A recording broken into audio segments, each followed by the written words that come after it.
Let's get started.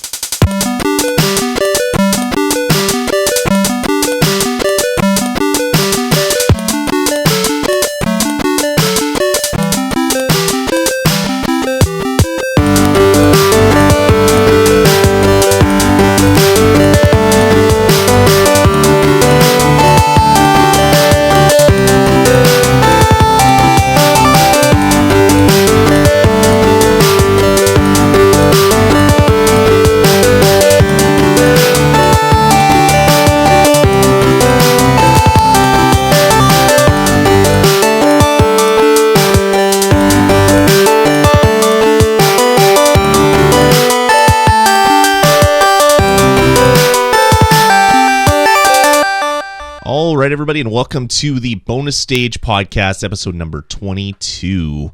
We're here late on a Friday to talk gaming. We hope you enjoy it. Jeff is joining me. Jeff Ward. Jeff, how's it going, my friend?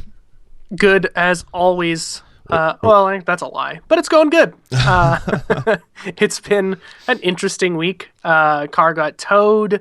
That's always good. But the best part of the week happened early on when Lloyd sold my girlfriend his old 3DS, and I've been bogarting it ever since. From what I understand, she hasn't even seen it. It's kind of I gave you the bag and I gave you the handheld. You put the handheld in your inside pocket of your jacket and then just ran. And she chased you down. She chased you down, but it never got there. She never found you. You hid out really well. It's the unofficial story, but it's very close to what actually happened. She's seen it. She has held it in her hands. I did the power on kind of intro, setting the thing up for her and all that kind of stuff. Not that she couldn't do it, but just that I chose to do it. And I it really has not left my grasp. I've charged this thing today fully twice. And wow. I charged it yesterday. And I think it's the day before as well too. But she bought Ocarina of Time for the 3DS, and I just started playing it, and I can't stop. And she hasn't touched it.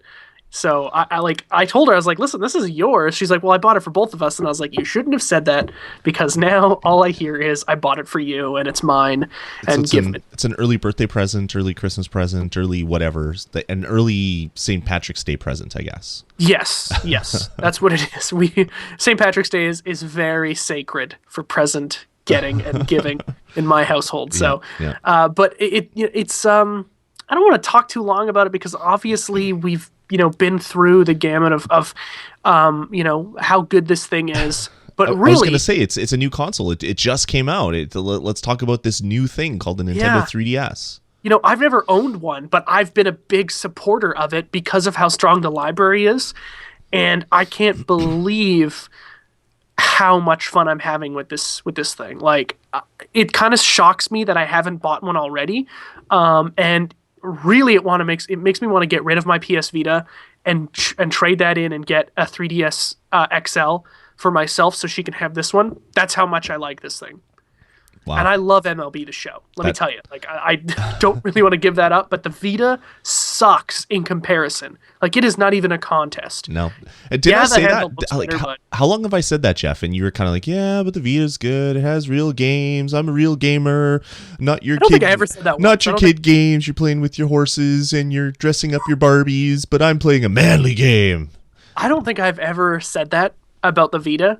I think from the start, I have been a staunch non-supporter of the thing. I always call myself an unfortunate owner of the PS Vita. That's very true. I asked you multiple times if I should buy one. You said no. Don't waste your money. If you still ask me today, I say don't do it, because the price is still too friggin' high. Yeah, they got to drop the friggin' price. I mean, they did in Japan. They dropped it by $50 in Japan, but the yen is too weak to the US dollar, or vice versa. I don't this whole money market garbage just kind of confuses me. Yeah. But they could drop it in Japan, but they can't drop it in the US, and that's what it really needs. It needs to be $199 as a bundle, and maybe $179 by itself. Yeah, and that bundle can't be Call of Duty, because that game's a piece of junk. I got to get my game back from you one of these days. I'm surprised you actually want it back. Well, I want it back just so I can do evil, cruel things to it. I tried playing because you loaned me the unit, right? Yes, And 13, I think. The Unit 13, not so good. I don't really like it that much at all. It's better than Call of Duty. Well, that's not saying much, to be That's honest true. with you. Angry Birds is better than Call of Duty. The web browser just making the icons wiggle as I move from page to page is better than Call of Duty. That's more interesting. If you could make a game out of turning the thing into sleep mode and then waking it back up, that would be better than that game. I've actually, believe it or not, been playing that game quite often, and I have a blast with it because I can find the humor in how crappy it is. Wow. But like again, if I had spent my actual dollars on that game, I would have been so pissed off. But it's your money, so you just lent me the game, so I'm fine. So it's okay for me to waste my money to amuse you, Jeff. That is what you're saying. Absolutely, that's what the show is all about. That's what the show was founded on. Tom wasting his money, and now you wasting your money. So self-centered. I don't know if I can continue this show, man. I think I'm done right now. You're done? No, I'm not. Let's get into this. So this is episode 22 of the bonus stage. This is your weekly gaming BS show. We kind of talk about everything gaming. We talk about movies. We talk about Jeff buying new consoles. We talk about all sorts of things. It's a fun show. We do it live every Friday night, except for the Fridays that we don't do it because of other things. But we do tweet out. If you follow me on Twitter, I'm at Dasme. Jeff is at Jeff A. Ward. And we tweet out when we're doing a show. So if you want to join us, follow us on Twitter. And you'll be alerted to when these new shows are. As I said, they are Friday at 10 p.m. Central. So depending on whereabouts you are in the world, that time obviously will change. But we want to hear from you guys. Head on over to VGPodcasts.com/forums. Join the forums and get chatting with us. We have a lot of people there that are chatting every single day, and we'd love to see more people there talking about gaming, talking about podcasts, talking about tech, talking about everything. So I'd love to see a lot more people join us while we're there. And for those that don't know, this both Jeff and myself are in Winnipeg, Manitoba. So if you're a local Winnipegger, definitely let us know. Shout out through email, on the forums, whatever you want, because we want to start chatting with you guys. We want to get some interaction back and forth, because as much fun it is to make fun of Jeff every week about stuff that he has or has not done, it would be good to have some other voices in there also making fun of Jeff for stuff that he has or has not done. Yep. That's kind of has yet to do. Has yet to do. It's like things you think I might do in the future. Go ahead. Yes, it's all fair game. That is true. All right, well, let's get into the because we've got a monster show tonight, so we better get to it. We do have there's been a couple gaming things. There's been some drama. I hear the interwebs have been going a little amok with all the drama. They always are, though. Yeah, there's a lot of people with too much time on their hands. Internet. Yeah. So let's get into the show. First, let's kick it off with what we've been playing. So Jeff, why don't you tell us, what have you been playing? Yeah, so a couple weeks ago I talked about how I'm going through the Mass Effect trilogy again, and just, my character is the blight of the galaxy, basically a ruthless warmonger, womanizer, children slayer, just the biggest kind of piece of garbage you could be. Having a lot of fun with it. I beat the first Mass Effect, and actually this is the first playthrough, and I beat Mass Effect 1, I want to say 6 or 7 times. This is the first playthrough I've ever done where I actually had to fight Saren as Saren before he falls through and becomes that Reaper character that you fight at the end. I had never done that before. Even when I was playing Renegade options, I always got him to shoot himself in the head. So it was kind of cool to get to do that. And it's always just kind of fun to go back to Mass Effect 1, because the more you play these games and the deeper you get into them, the more you realize that this story is just so well written as a complete piece, not just each individual game. Because there's some just throwaway lines of dialogue from Mass Effect 1, I guess, that seem throwaway in the time, but then if you've played 2 and 3 enough, you're like, holy crap, that is they're talking about something that is yet to happen. They wrote lines of dialogue that wouldn't actually come to fruition game-wise for 5 years. It's insane. So I'm having a ton of fun doing that. I'm about just starting Mass Effect 2. I'm going to, I think is it Zoo's Hope? the first human colony that you go to, Yep. where you meet Tally and figure out about the collectors and all that kind of stuff. Mm-hmm. So doing that, having a blast, and if I come upon any really interesting, like being a douchebag in the galaxy kind of moments, I'll definitely share them in the coming weeks. Another thing I've been playing a ton, Halo 4. Tom and I have been playing it a lot over the last few weeks. We're going to play it again tonight after we are done on this show. So if you guys are listening to this live and you want to play with Tom and I, add me on Xbox Live. Veteran Cypher is my gamer tag, and send me an invite, and we'll play some Halo 4 after this. And the thing that's been dominating a ton of my time the last few days is The Legend of Zelda Ocarina of Time on the 3DS. As I said, Carly bought Lloyd's 3DS off of him and picked up Legend of Zelda.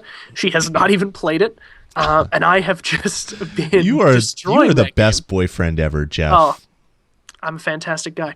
But I've been like just tearing through that game. Like I said, I've had to charge the thing twice today, and a few times yesterday, and I'm completely addicted to it. Like it's I was telling Lloyd before we went live that this is one of those games where I wasn't quite sure how it was going to feel. The last time I played it was on the N64, so we're talking, probably around a decade ago at least, maybe even more than that. It's been a long time, and it's held up remarkably well. There's a ton of stuff in this game that is still just as fantastic as it first was. There are some things like the camera and the targeting system that could have been refined, but really, it's really a fantastic game. I've been noticing some funny things like how quickly the day-night cycles go. Like if you just stand in Hyrule Field, 3 minutes and like an entire day will go by. It's insane. So I've been noticing some funny things like that, but I've just having a fun time with it. I just beat the second dungeon and got the Goron Heart of Fire stone or whatever. So I'm on my way to the Zora's Den so that I can get that third stone and then become an adult, get put on my big boy pants and do some Ganondorf killing. Yeah, it's just been a fantastic week for games, and I can't wait to play more of that Ocarina of Time. Lloyd, do you know the Harvest Moon for the 3DS? Have you played that? Are you a Harvest Moon fan? Not so much. I've played one of the PlayStation Harvest Moons, like from that era. I can't remember what console I played it on. Not a huge fan. Okay. I didn't like it, but that was like way back in Super Nintendo. No, sorry, N64 / PlayStation 1 time. I borrowed it from a friend. I think it was on was it my N64? No, that can't be right. Maybe it was on my PlayStation. I can't even remember. Not a huge fan. The whole milking the cow, planting the crops. It's like Farmville, except less interesting to me. Not a huge fan. Because I was talking to Tom last night, and he says it's a really, really strong entry. Just wanted to get your thoughts on it. But I think that'll be another one I pick up is that one. And then I'm, for some reason, really excited about Animal Crossing now. Like, I'm like, holy shit, I really got to play that game. And Carly's really excited about the new Pokemon. So that looks cool. I was talking to Tom last night, I'm hoping to God this is the first Pokemon game in a long series to come where they allow you more than one save file. Because now you've got the SD card in this thing. There's no reason that there shouldn't be more than one save file. No reason. But we'll see. Anyway, that's it for me. What about you? You have been texting me a few times this week with some, oh my god, very ambiguous but clearly directed messages toward the awesomeness of a few games you've been playing. I may have done something to that effect. Can either confirm nor deny, but I think I may have done that. Okay. Yeah, I've been playing some stuff. I've been playing Fire Emblem still. I'm still working my way through the game. All the paralogs, which you do when two of your characters get married, depending on the characters, they have the chance to go to a paralog, which is or you unlock a paralog, which then unlocks that person's child to play. So I've been trying to unlock all the children and get the right children so that I can go ahead and play some of the harder missions with super high powered characters. So I've been enjoying that. Not as crazy as I was before, where I was just playing it like constantly. I pick it up, play a couple couple maps, and then I go about my business. So that's been fun. I played the Castlevania demo for the 3DS, Castlevania Lords of Shadow, Mirror of Fate or something. Not a fan. It's the new Castlevania game that is sort of like a cross between Devil May Cry and God of War. So when you hear something basically described that way, you're like, holy crap, this is going to be awesome. Yeah, it's not. The controls are a little bit weird. They're not as, I don't know, crisp as they should be. They're not as tight as they should be. And little things like the color palette is super dark, like to the point where you can barely see it in some areas. Not a huge fan. They have a bunch of different Castlevania main characters are together in this game. It's kind of like a filler in, apparently. I haven't gotten into I'm playing the demo, so none of that stuff is in there. Is this the 3DS one? Yeah, the 3DS one. So you can download the demo, but yeah, not a huge fan. Not a huge fan. I'll do that right now. Yeah, not so good. Well, actually, I can't. So I've been playing that. And I've also been playing Dragonborn and Hearthfire on my PlayStation 3. Those are the DLC packages for Skyrim. Dragonborn is amazing. Awesome. I played through probably about 15 hours, I would say, to kind of do everything there is to be done in Dragonfire. You learn different shouts. You can ride dragons. You can basically get this really cool dragon armor shout. Like all these like really cool things. There's new smithing, there's new everything. Like pretty much anything that you would have done in Skyrim, there is a new, cooler version of it in Dragonborn. They did really, really good things with this DLC package. The biggest thing that sucks about the DLC is the fact that they give you this fantastic new kind of world to go around in, and it's unfortunately the poorest section of the entire universe of Elder Scrolls. Like, all the stuff that you can get and buy is extremely valuable, and you can't sell any of it because they're all poor. I never ran into that because I have like 300,000 gold. I've been hoarding gold. I've got like 500,000 too. So I don't care. I don't take the stuff unless I'm going to use it for stuff in my house. Like finding goat horns is super difficult so that I could build all the wall sconces in my house. It's really annoying. It's kind of stupid that annoys me, but it is kind of annoying. And yeah, that's pretty much what I've been doing. But then besides all those, I picked up a new game. I picked up Tomb Raider. Nice. On my PlayStation 3. So this is the reboot of the Tomb Raider series with Lara Croft. And I picked it up on PlayStation 3 kind of at just kind of a like, oh yeah, maybe I'll check it out type thing. I heard that it was good. I saw kind of like a meta review on Kotaku where it basically was getting like 90s from on pretty much every website. So I'd heard some things previously in some of the playthroughs that it wasn't that good.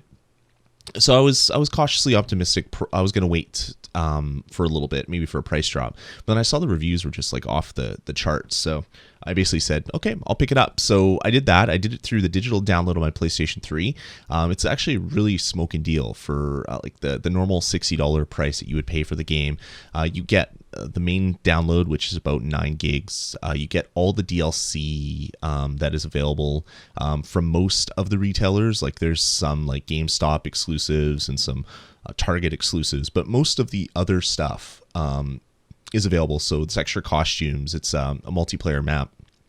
All come for free. And you also get a free version of Quantum Conundrum, which is a really cool game from the makers of Portal. And that's all included for the $60. So that's a pretty good deal. I didn't really like Quantum Conundrum, but for free, I mean, it's kind of hard to argue with it. I mean, I already have a copy through PlayStation Plus, but now I actually own the copy. So if I ever let my PlayStation Plus lapse, I'll still have that game, which is kind of neat. So it was kind of a nice value add. It wasn't like oh my God, I got to get this now because of Quantum Conundrum, but it's like, yeah, that's the first game that I bought that comes with another game. So that's pretty cool. Game to sweeten the deal, though, don't you think? It's by the same publisher, so it makes sense. But yeah, it's not. It's by Crystal Dynamics and Square Enix published it, or I guess Square Enix published it. I can't remember the name of the developer or the publishing or the developer house that made it. Gotcha. But yeah, I guess it's the same publisher, so it's included as a freebie. So really kind of bizarre, but. But yeah, so I picked it up, and if you're not familiar with the Tomb Raider, how they're redoing it is this is Lara Croft before she was Lara Croft, and it's also Lara Croft before she had like triple, quadruple, quintuple D's. So it's expensive surgery. She's got to do some plundering to get that money. Yeah. I look back to some of the screenshots from the first one, and it's like, how are you walking around with these like traffic cones on your chest? Like, it was just the most bizarre thing. But they've basically taken the character design, they've redone it, they've made it more believable. They've made her more of a less powerful character, to the point where she's always in danger of getting like destroyed. Like, she'll be walking through the jungle and she'll fall through a hole, and she's sliding down a mudslide, and she's getting beat up. And when she gets up at the bottom of this big mudslide, she's cut and she's bleeding and she's limping, and they're making the character really believable. Like, you don't start out with like two sidearms that you can jump around, do backflips, kill dinosaurs. None of that. That was like the original Tomb Raider, where you're jumping and flipping and shooting people in the face without missing a beat. You basically have no weapons to begin with. When the game starts out, I'm going to try not to spoil anything, but when you first, please don't, because I want to play it and I haven't played it yet. Yeah, so. She dies, and she is also your father. Do you like that? Don't worry, I won't spoil it. Yeah. She dies. No, 3 minutes in, dead.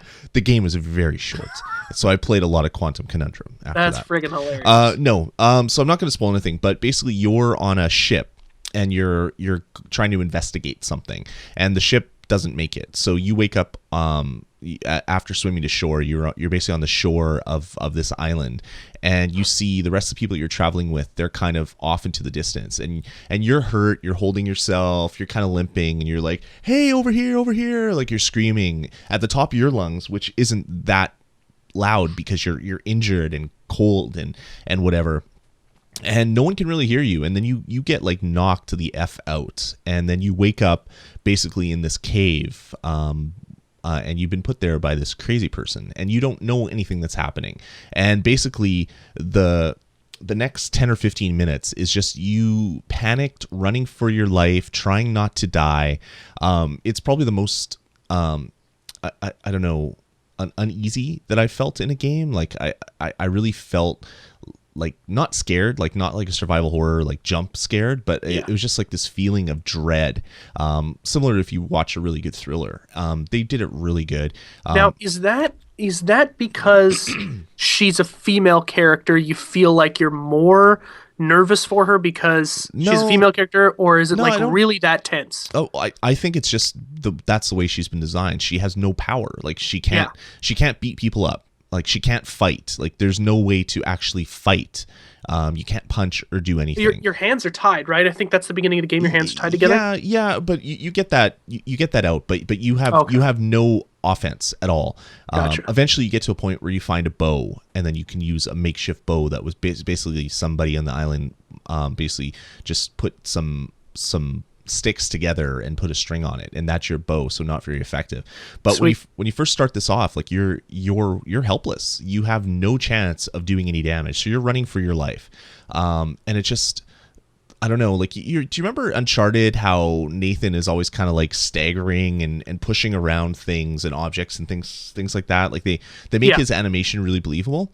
Yeah. Like, take that and crank it up to 11, like, to the point where if you're running, like, if you're walking on the side of a mountain, she puts her hand up on the mountain and kind of moves like that. Like, she uses it like support. Yeah. Like that's cool.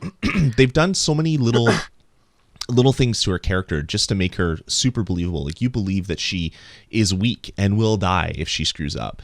I don't know. I'm really connecting with kind of what they're trying to do with this game, and I'm cool. about halfway through. I'm about 6 hours in. I've been playing it just in the evenings when the kids go to bed.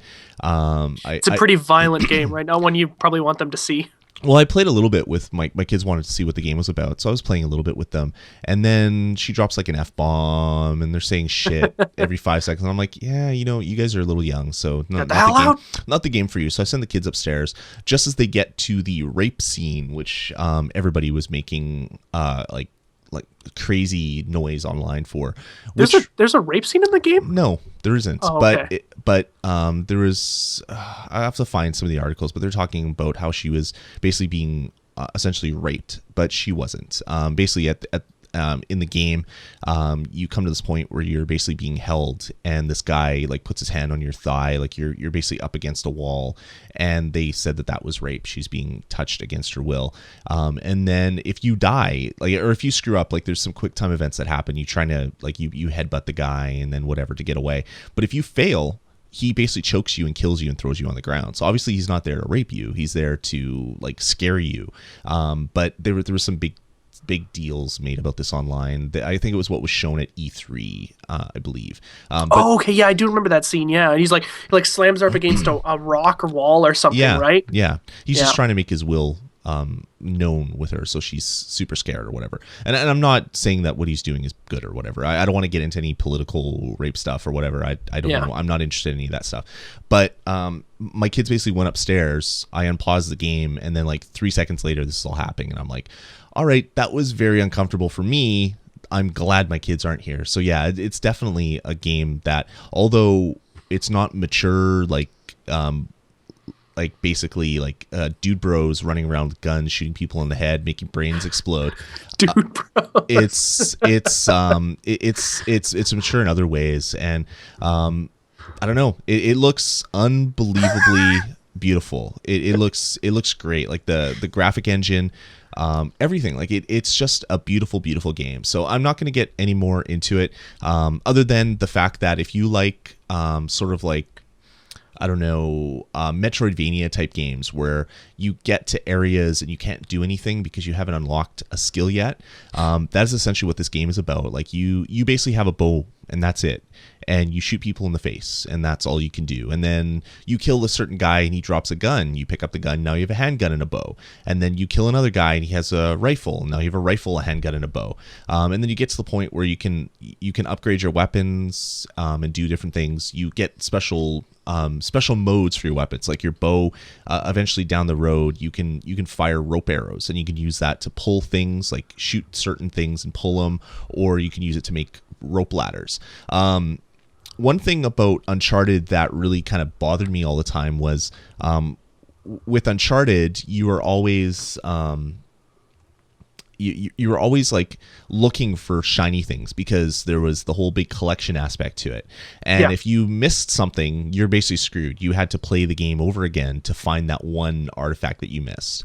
I really hated that because I'm not a crazy achievement whore, but I'm a little bit of one. Like if I can get a trophy, I'll go to my way a little bit to get that trophy. This game makes it so that you can fast travel between different camps that you find in the game. So you can, like, once you get the rope arrow add-on, you think back to all the other areas that you've been in, and it's like, oh yeah, there was this rope covered thing. So if I go back there and I shoot that, I can get up there and do this and find the stuff. And they make like going back and replaying levels or fast traveling back to them just like a couple button clicks. Really smart, and it really doesn't. It allows me to just play the game and not focus on crap. I need to find 2 more coins and a note somewhere and look around. So they did that really, really good. I don't know. I'm loving the game. The game also has a full online multiplayer. I haven't even got into that. A lot of the trophies are around like get 10 kills, get to level 10, max out 3 characters, prestige 3 times, stuff that I'll never do because I'm not a huge fan of online multiplayer for most things. I just don't have enough time to really get into that.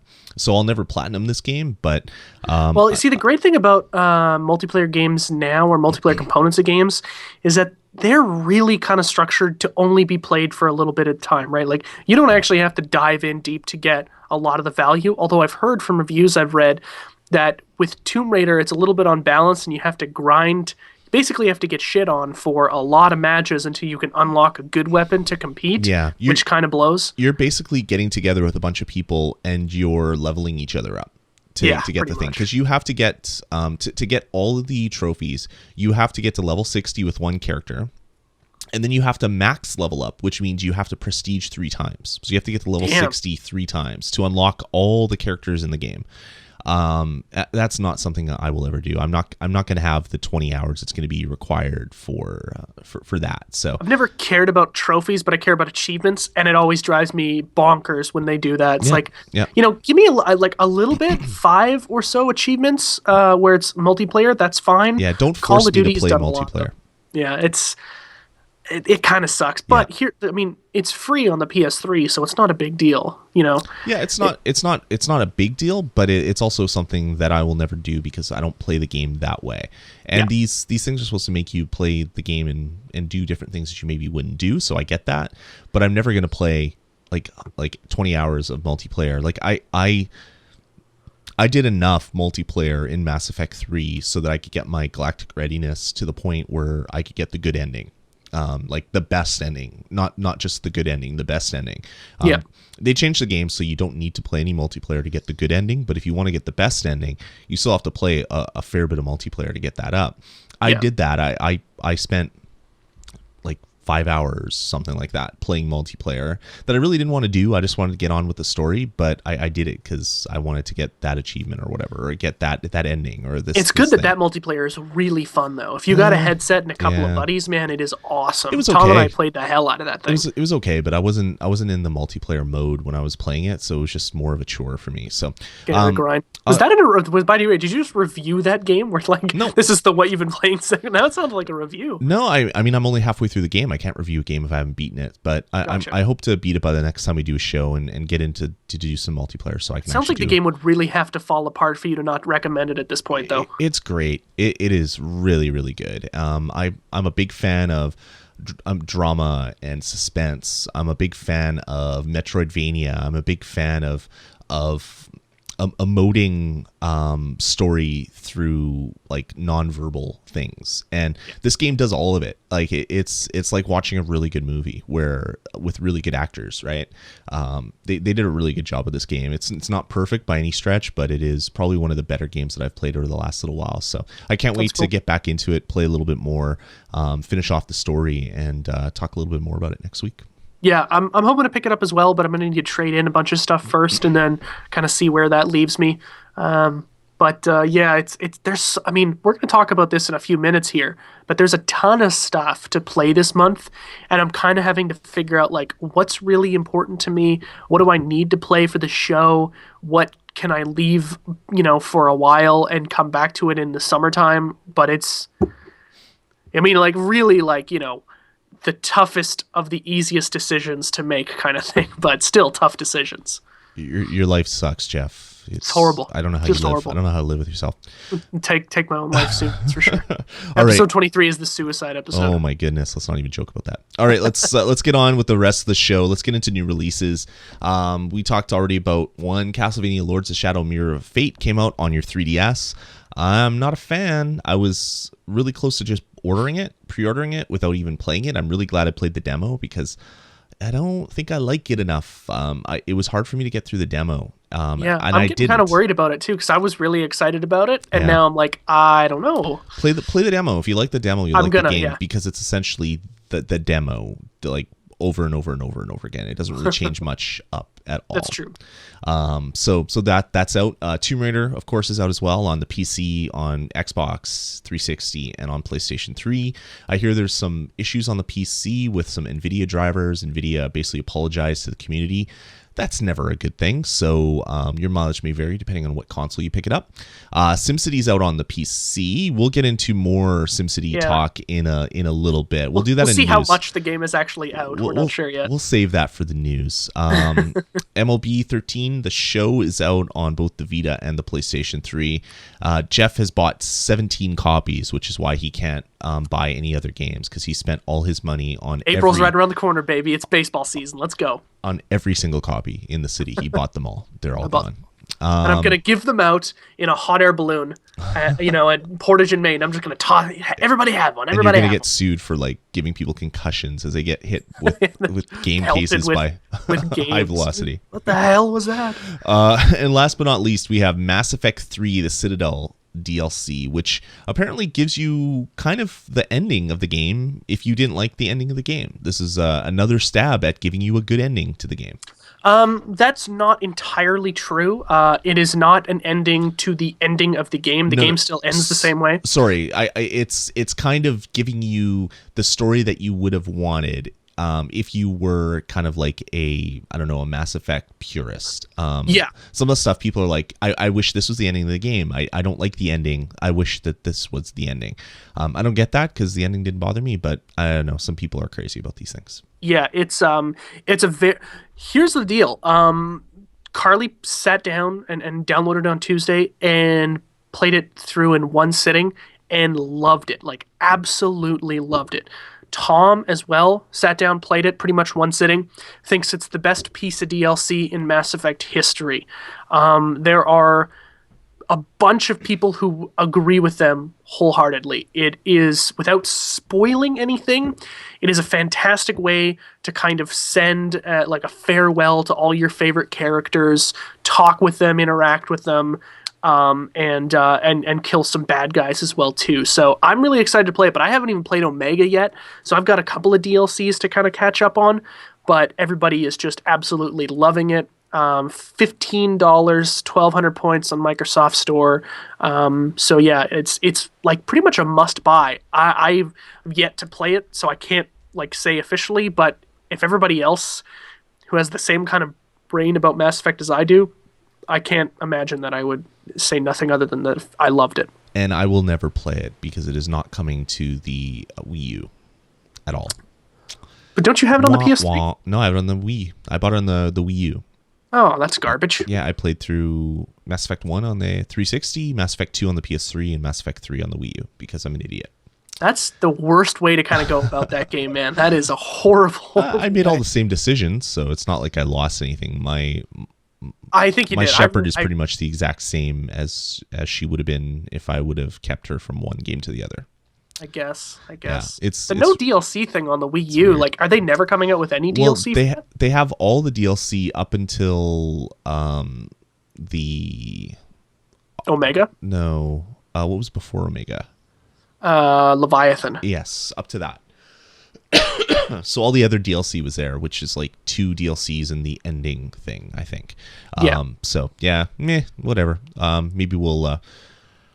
Maybe we'll get it eventually. Maybe they'll come out with another version that has all the DLC baked into it, and I won't buy it because I'll. So did they just not release the DLC in the store then? They're not releasing anything. They're not releasing any DLC on the console. Yeah, I guess they didn't sell enough. Imagine that, releasing a game on a new console a year after it came out on every other system. So anybody that had played the original 2, who couldn't play the original 2 on that console that you released the third one for, it didn't sell. Imagine that. I don't know. I don't understand how that's even possible in this world. Yeah. What do you think's going to happen, EA? It just, I don't know, blew me away. Their whole. And yet you still bought it though. Well, I bought it because I played the other 2 games, so Yeah, I was okay true, with it. And I wanted to check what a full game download would be like on the Wii U. It was for the show. And It is bonkers that they were like, hey, yeah, this sounds like a good idea. I mean, I'm sure they probably made enough money to justify digitizing a file and having it in a server somewhere so you can download it, but they made enough money on every other console, so I don't see what the problem is. Like, spend the $10,000 it's going to cost to test it and sell it. If you don't sell $10,000 worth of that DLC, chalk it up to rewarding your fans for supporting you on a new system. Crazy. Like, maybe they'll buy other games that you release. Like, I'm not going to buy. What does it cost for them to put the DLC as a download? Like, I don't know what Nintendo charges. I know Microsoft charges a lot, but from what I hear, Nintendo doesn't do that on this new console. They've changed the way that they do things. But yeah, I don't know. But they have to pay for people to test it. It has to go to ESRB. Yeah. It has to do all that stuff. Yeah. But yeah, it's essentially made. So just do it. Do it, EA. Totally blows. Do it, EA. Do it. EA is a shit company. Yep. All right. Well, what do you say we take a break and then we'll get into news, I guess. We got some other stuff. I got this section. March is a massive month for new games. I guess we're going to talk about other games. My preview section. Oh, okay. So we'll do music, then we'll do previews, and then we will do news. How does that sound, Jeff? Sounds good. Awesome. Here we go. Let's try it. Let's do some random chip tunes. Are you feeling up for it? No. Okay. But go ahead. We're going to do it anyway because I control the mixing board. So here we go.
All right, so that was Tape by Skip Cloud. It was pretty That's a good good. track. Yeah, It was I a good track.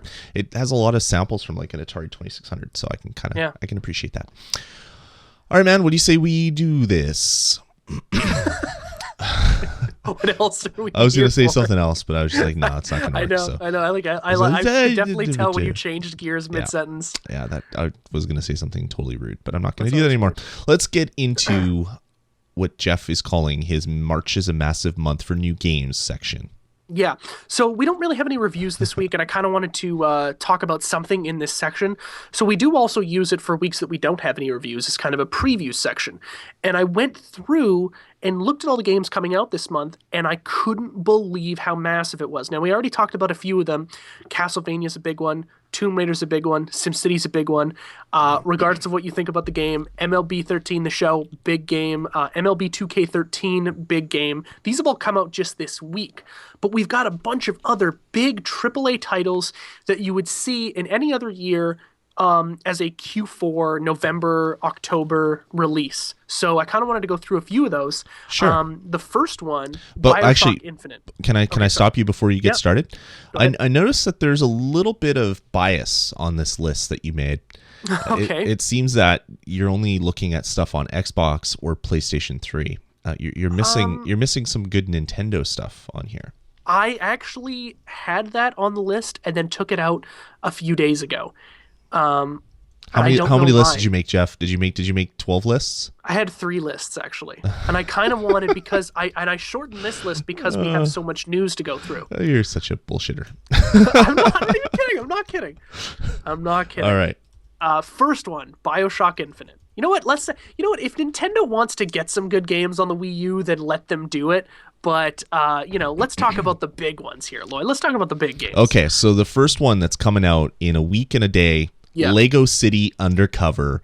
It's the adventures of Chase McCain on your Wii U. It's the first open world Lego game. That's obviously the game you're talking about, Jeff. I have a pre-order. This is the only game that I have a pre-order on right now, and I won't lie to you. This is actually a pretty if they do it right, this is going to be a groundbreaking game. I'll be picking it up day one. I'm going to have my free pre-order Chase McCain minifig that's going to be sitting right over there once I get it. And I can't wait for this game. Me and both my kids and I, both of my kids are super pumped for this, and I am pumped as well. Yeah, I mean it's got a really interesting design where they're not cashing in on some already established brand like Star Wars or Indiana Jones or whatever the hell, Lord of the Rings. This is like, hey, we're doing well with these games. Let's try to make something completely different. And I kind of like this idea. I think it could be really successful if it's done right. And so far, regardless of what I think about or have, I don't really have a lot of fun with the other Lego games, but they're a tight game experience. So you don't like the other Lego games at all? They're just not my thing. I've played a few of them, but I never really got into them. I think they're great games. I think they're really well made. They're just not my thing. They're not what I want to play.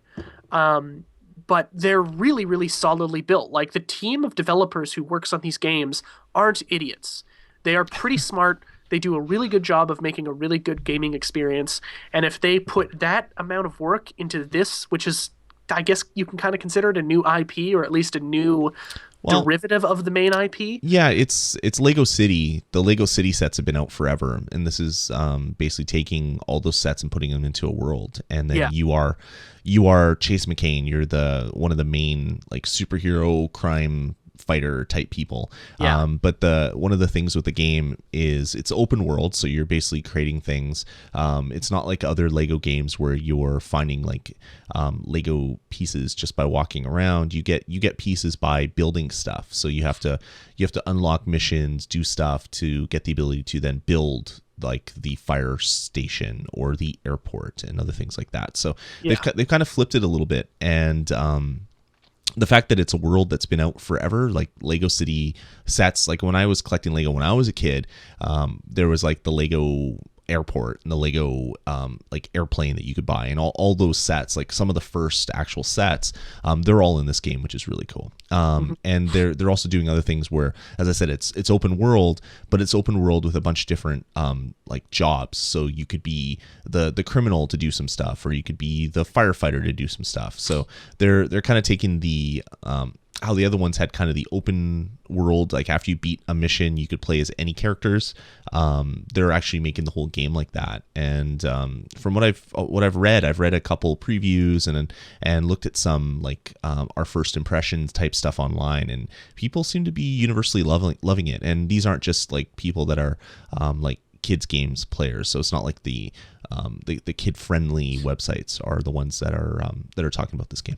Yeah, I could actually see myself getting into and enjoying this game. Obviously, it's a Wii U exclusive, is it not? Yep. Yeah, so that's a big thing for Wii U as well too. I think if this game becomes really popular, this is one of those things that they should bundle the console with to sell more consoles. Yep. I don't know if they'll do that, but hopefully they will, because I might want to buy a console depending on how good this game is and depending on your future review of it.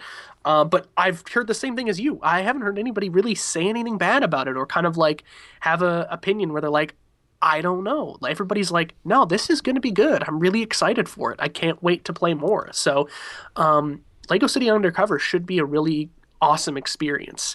I kind of wish it would play as like a Grand Theft Auto, but Legos, where you could like blow up buildings and you see all the like the loose blocks fall down. It's kind of like that, because it is very GTA styled. So there are some missions where you are blowing stuff up and destroying stuff, especially when you're playing as kind of the criminals. So I think it's gonna have a little bit of that, which is kind of cool.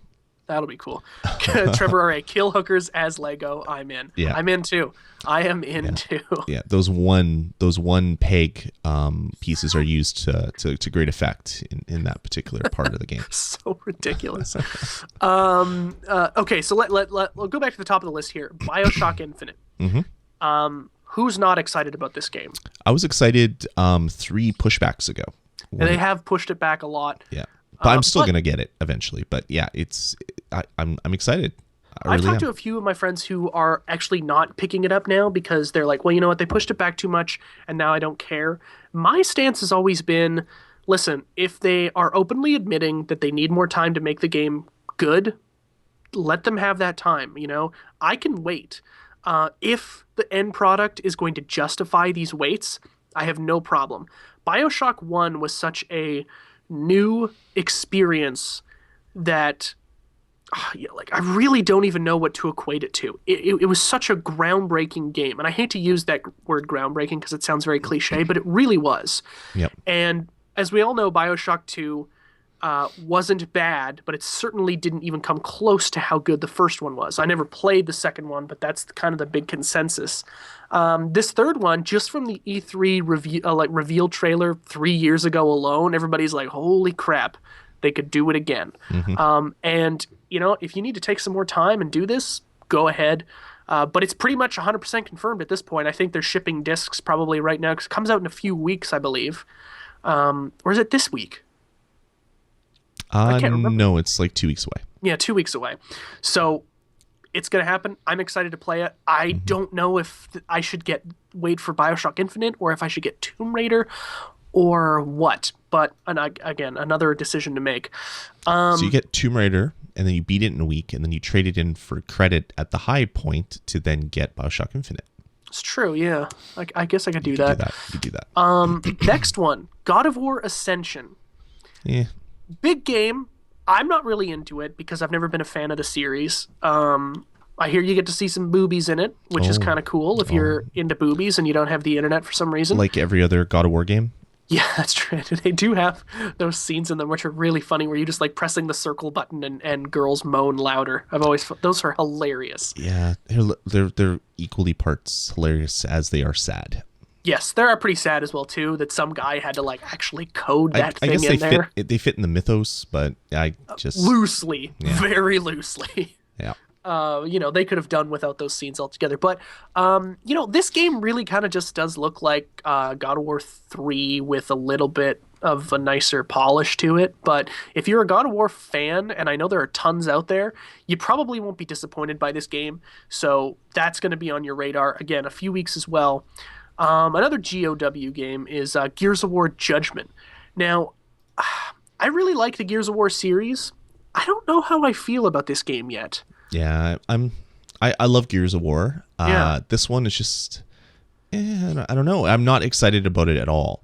Yeah, And, like I kind of care, but I really don't give a damn about Baird. I think he's one of my least favorite characters. yeah, exactly. And the fact that Cliffy B left Epic, That's a big thing too, right? I mean, it's he like, was a big part of those I mean, games. he started the company, and it's just like, okay, did he leave because the game is crap? Did he leave just because he doesn't like the game? Like, for some reason, that seems to be clouding my decision not to get the game, and I'm sure his leaving has nothing to do with it. But yeah, it's just like, there's a whole bunch of things where I'm just, I don't know, it's just not doing it for me for some reason. Yeah. I'll kind of pay attention to it, see what the reviews are like, but it's certainly not one I'm going to buy. But if you're a Gears of War freak, just like God of War, this is going to be one that's on your radar. Again, also comes out in a few weeks. This one comes out this week. StarCraft 2: Heart of the Swarm. So this is a big, big game. It's also about 3 years too late. Yeah, it's a little late that they had to split them into 3 separate I'm campaigns. I'm it, this week on the podcast, the part of Jeff Ward will be played by Lloyd Hannison. I'm bitching and whining about everything. That's great though. I like that. I'm doing your job, Jeff. That's not right. You know what? I can outwine you every day. That's true. Every day That's of the true. week. That's true. So this one comes out this week on Tuesday, and I actually just read an article on Kotaku today about people in Korea already lining up to buy this game, which I think is really funny. Wow. They go crazy for a game like this. You It's know, like like an Apple product release. the StarCraft community in Korea, I feel is much bigger, but akin to how rabid the Call of Duty fan is in North America. You know, where people will camp out overnight. They'll get there for midnight releases to get this game. It's a big part of the gaming culture in Korea. I don't know how well it's going to be received because it was part of the big controversy about StarCraft 2, where they're like, hey, we're going to split it up for some weird reason. Now, I never played the Terran campaign. What was that one called? What was it subtitled? Do you remember? No. StarCraft 2. Yeah, I don't remember either. But I know that a lot of my friends who are big proponents of that gaming series. Wings of Liberty. There you go. Is that it? No, that's not it. That's not it at all. Quacko's saying Wings of Liberty. Is it? Is it Wings of Liberty? Yeah. That can't be that. That's just such a lame title. Why didn't I know that was the title? I had to Google it, and wow. Because you pushed it out of your head after you heard how stupid it was. That's terrible. Yeah, you know what? I really wanted to get excited about StarCraft. I used to play StarCraft, the original one. Me too. Like so much. We used to play at parties. It was great fun. Yeah. They had the teaser trailer for StarCraft 2, and it was like, holy crap, this is going to be awesome. And then it was announced like 2 years before it shipped or 3 years before it shipped or whatever. So that delay just kind of made me feel kind of meh about it. And then it came out, like the news came out that they're splitting into 3 separate games, and that was just horseshit. but they're going to be released a year apart. And I was like, oh, okay, well, sure. Yeah. So I get StarCraft for 3 years. This is awesome. Well, this game came out in July 2010. And the sequel's coming out almost in July of 2013. So instead of getting all 3 games in 3 years, you got 1 sequel in the 3 years. So I don't know. I'm just not for me.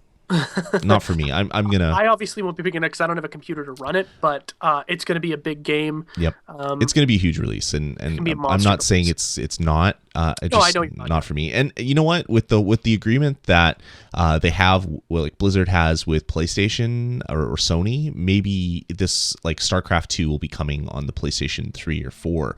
If that happens, I'll play it. Because I'd still love to play the game. I don't want to be bothered to boot my Mac into Windows mode or play the Mac version of the game because it doesn't run as nicely on my hardware or whatever. Like there's always those problems. I just don't even want to be bothered to do PC gaming if I don't have to. So if it comes out on the console, maybe I'll do that. I don't know. I've never been someone who you know, even if I don't have the choice of playing it on the PC, I really can't get behind playing a PC port of a game on a console because the controller is such a piece of junk at that point.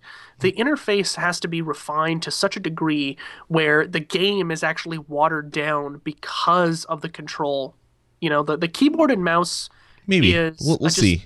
People that that's true. We don't know, but I can't imagine that Diablo 3 on the PS4 is going to play good at all because of the controller. People that have tried it and written previews on it have said that it's the best version of Diablo 3. That's crazy. I haven't done it, so I can't comment, obviously, but they're saying that it's been redesigned in such a way that the game plays better. Like instead of walking up to someone and clicking the button a bunch of times, you walk up to someone, you hit the button on your controller a few times. Like the game is very clicky. StarCraft is way different. Like if you ever watch professional StarCraft players, they're like, it's all keyboard macros. Or not even keyboard macros, just keyboard commands. So it's like select this unit, select this base, create this unit, move it over here. They're like they rate players based on how many key presses per second they can do. Like it's just that on a console will not be the same beast at all. But it would probably still be fun enough for me to want to sit there and play it. Yeah, at least I hope. So that one comes out on Tuesday, and then the last one here we have on our list, Lloyd, you just put that on there, so I figure you probably are pretty excited for it. Yeah. Well, Luigi's Mansion, which is, I guess it's Luigi's Mansion 2 or whatever. Dark Moon is what the subtitle of it is Waiting coming for about a decade now, eh? Yeah, it's been a while since GameCube. And yeah, awesome game. Love that game so much. It was amazing. And Dark Moon is coming out on the 3DS. It's coming out in 2 weeks, I think the same week as God of War Ascension, but since it's a Nintendo game, it's probably going to come out on the Sunday or whatever.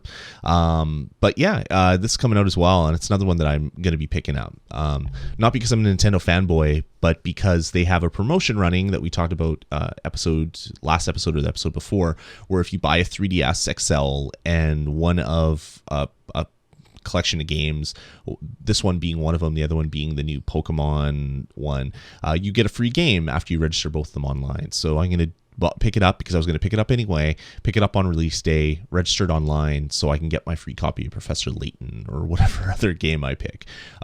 So yeah, I'll be picking that one up for sure. Comes out on the 24th, which I think is a Sunday. Yeah. So yeah, it's definitely a good month. I actually have a Google Calendar for all the games I'm going to be buying in the next little while, and it's like there's so many games that I want to play. So it's there's more that we didn't list, but like these are the kind of big ones. There's like also Walking Dead game. Yeah. What the hell is it called? Walking Dead, the game I'm really scared about. Yeah, I'm not big on it either, but I know that because of that name, it's going to do well, which sucks. But that's another one that's coming out. It's a big month. It seems like this month for big like AAA title releases, it feels like October and November. It's very strange. Yeah, it is definitely crazy. Yeah. All right, what do you say we get into the news, man?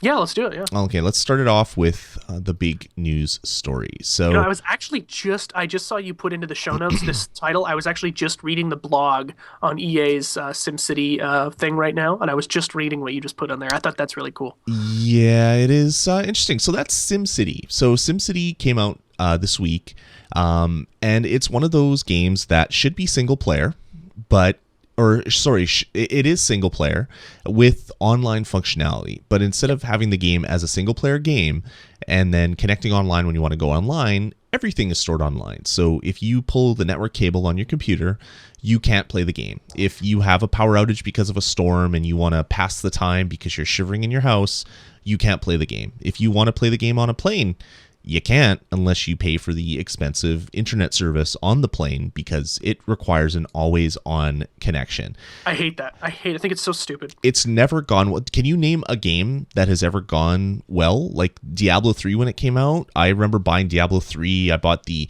enhanced version that came with the skull and all that great stuff, and I couldn't play the game for 2 days. Yeah. After buying it in the store. What's other ones like Assassin's Creed? Like Ubisoft had a bunch of their games come out with that same sort of thing where there's a key server or some sort of DRM server, and then the server gets so overloaded it falls over, and then no one can play the game. So it's never gone well.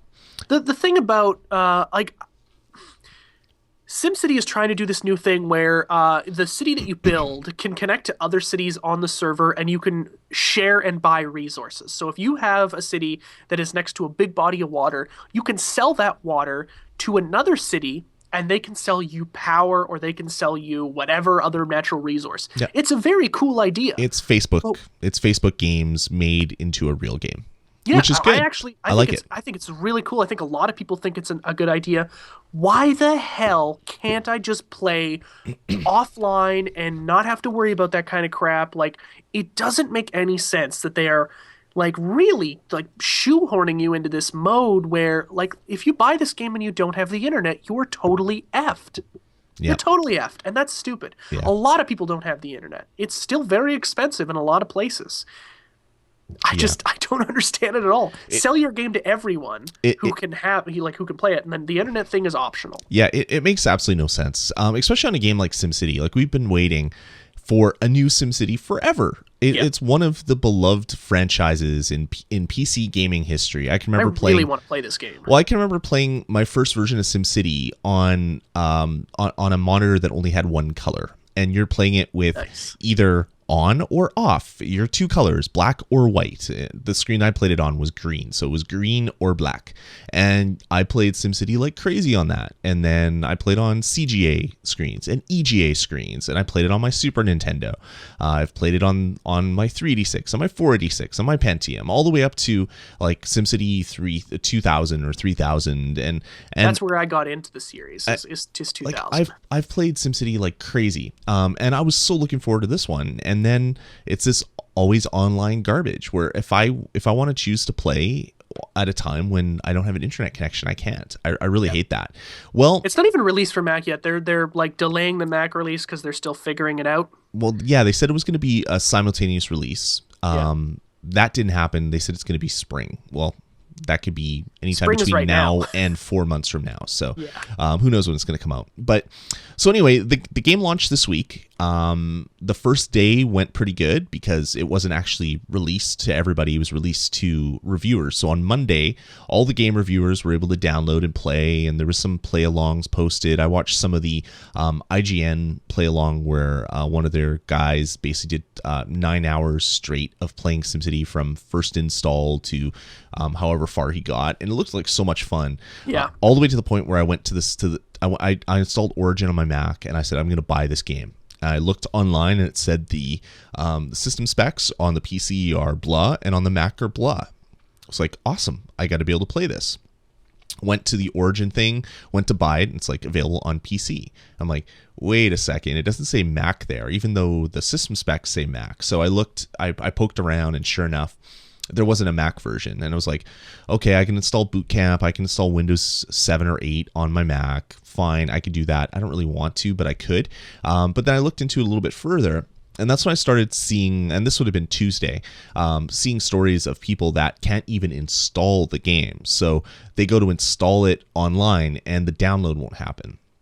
Yeah. People that have the CD are trying to install it, and it's airing out during the install when it tries to pull down patches. So big things were happening. Immediately, EA went into kind of disaster recovery mode where they started talking about, yeah, our servers are falling down. We're putting up new servers every hour. It's going to be no problem. Don't worry, rest of the world. When we launch in other parts of the world, it'll be great.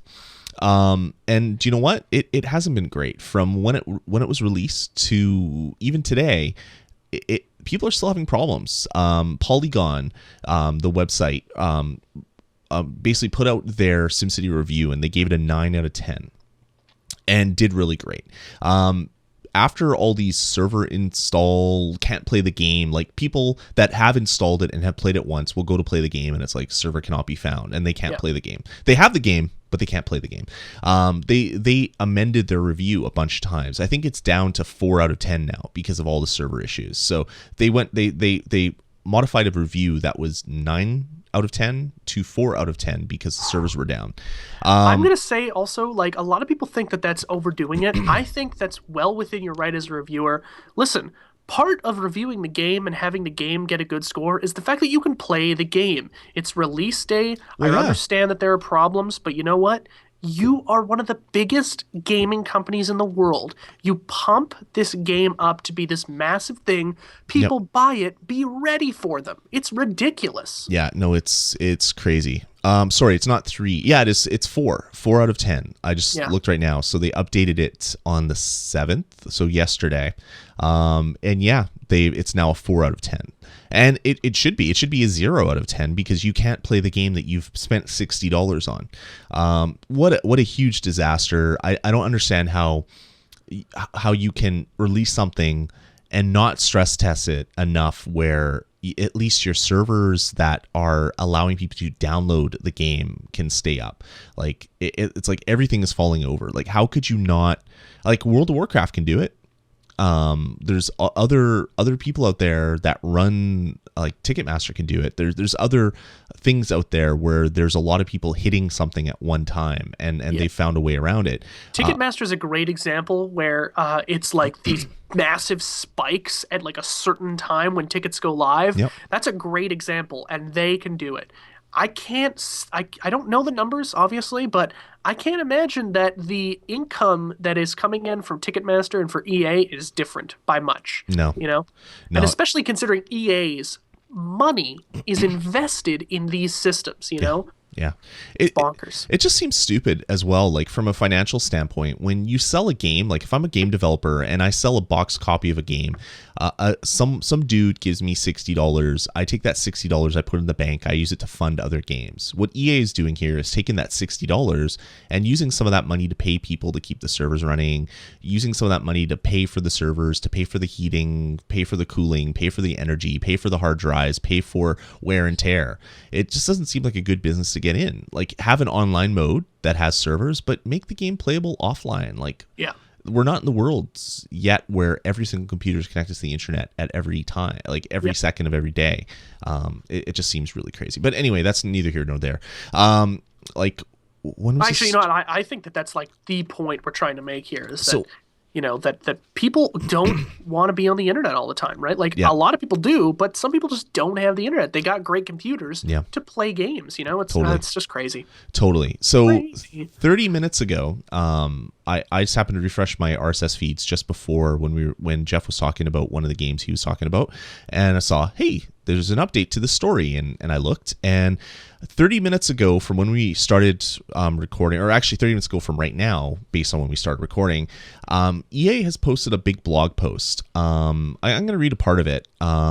And here it goes. Here's a quick update on the problems we're experiencing with SimCity and a little something extra for people who bought the game. Server issues which began at launch have improved significantly as we've added more capacity, but some people are still experiencing a response and stability problem that we are working fast to address. No. It's not some people. Like I've read some of the blog posts before where they said a certain percentage of our people can't get in. No. If a certain percent, well, I guess that is accurate. 100% is a certain percentage.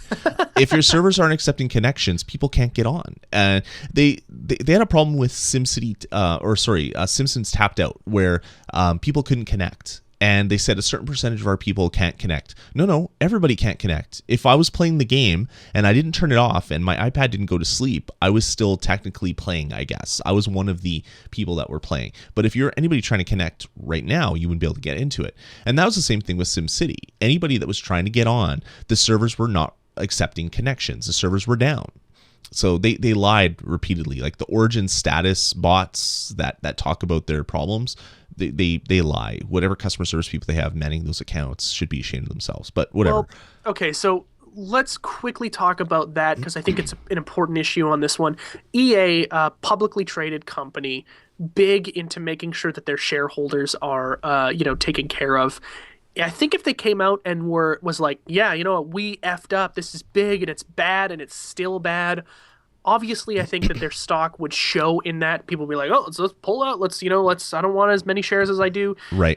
They're in like kind of a damage control thing, which is not only for consumer base. Sure, but lying, is a lot of lying is more damaging. I don't disagree. They at the care end of the more day, about EA, I think, pretty obviously cares way more about their investors than they do about their customers, because as gamers we bitch all the time. Call of Duty sucks, it's the worst, EA is a horrible company. They're still some of the top games we still buy. We're suckered in all the time.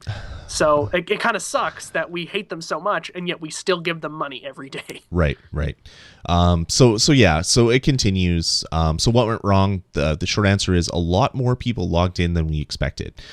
More people played in ways that we never saw in the beta. Okay, we agree. That was dumb.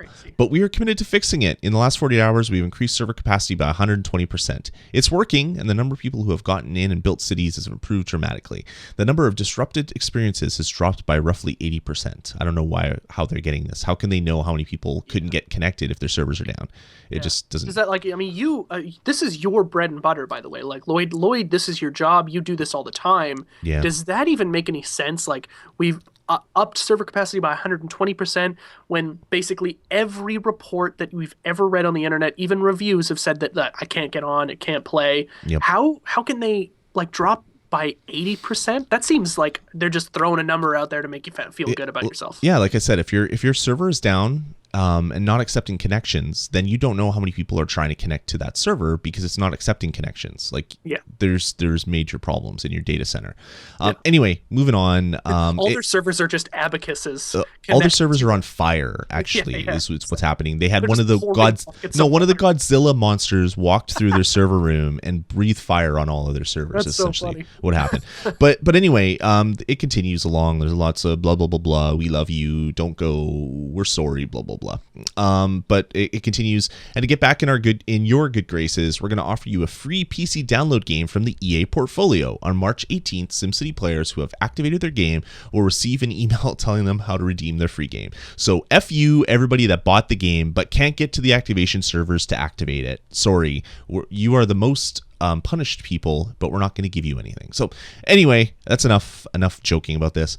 Yeah. Essentially, they screwed up so bad that they're going to be giving everybody that bought the game another free game, which you probably will also not be able to play because it's going to have to phone home or whatever. So I just kind of want to add something really quickly before I move on, but I'm on the actual SimCity blog where it's posted, right? Mm-hmm.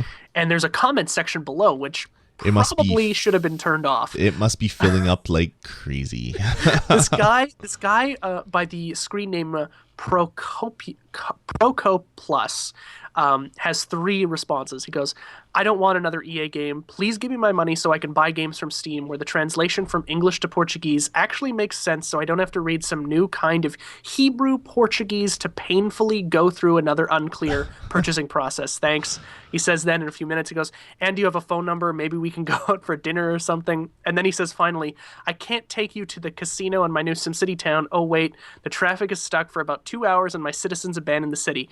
Ew, just you and me, baby. Just you and me. Wow. Everyone here is just absolutely saying, give me my money back. I don't want another game from this garbage company. I want free DLC and offline play for the game already in my possession. Great point. Holy shit. Yeah, they're having... Oh, God, this guy wrote a longer article as a response to the blog than the blog.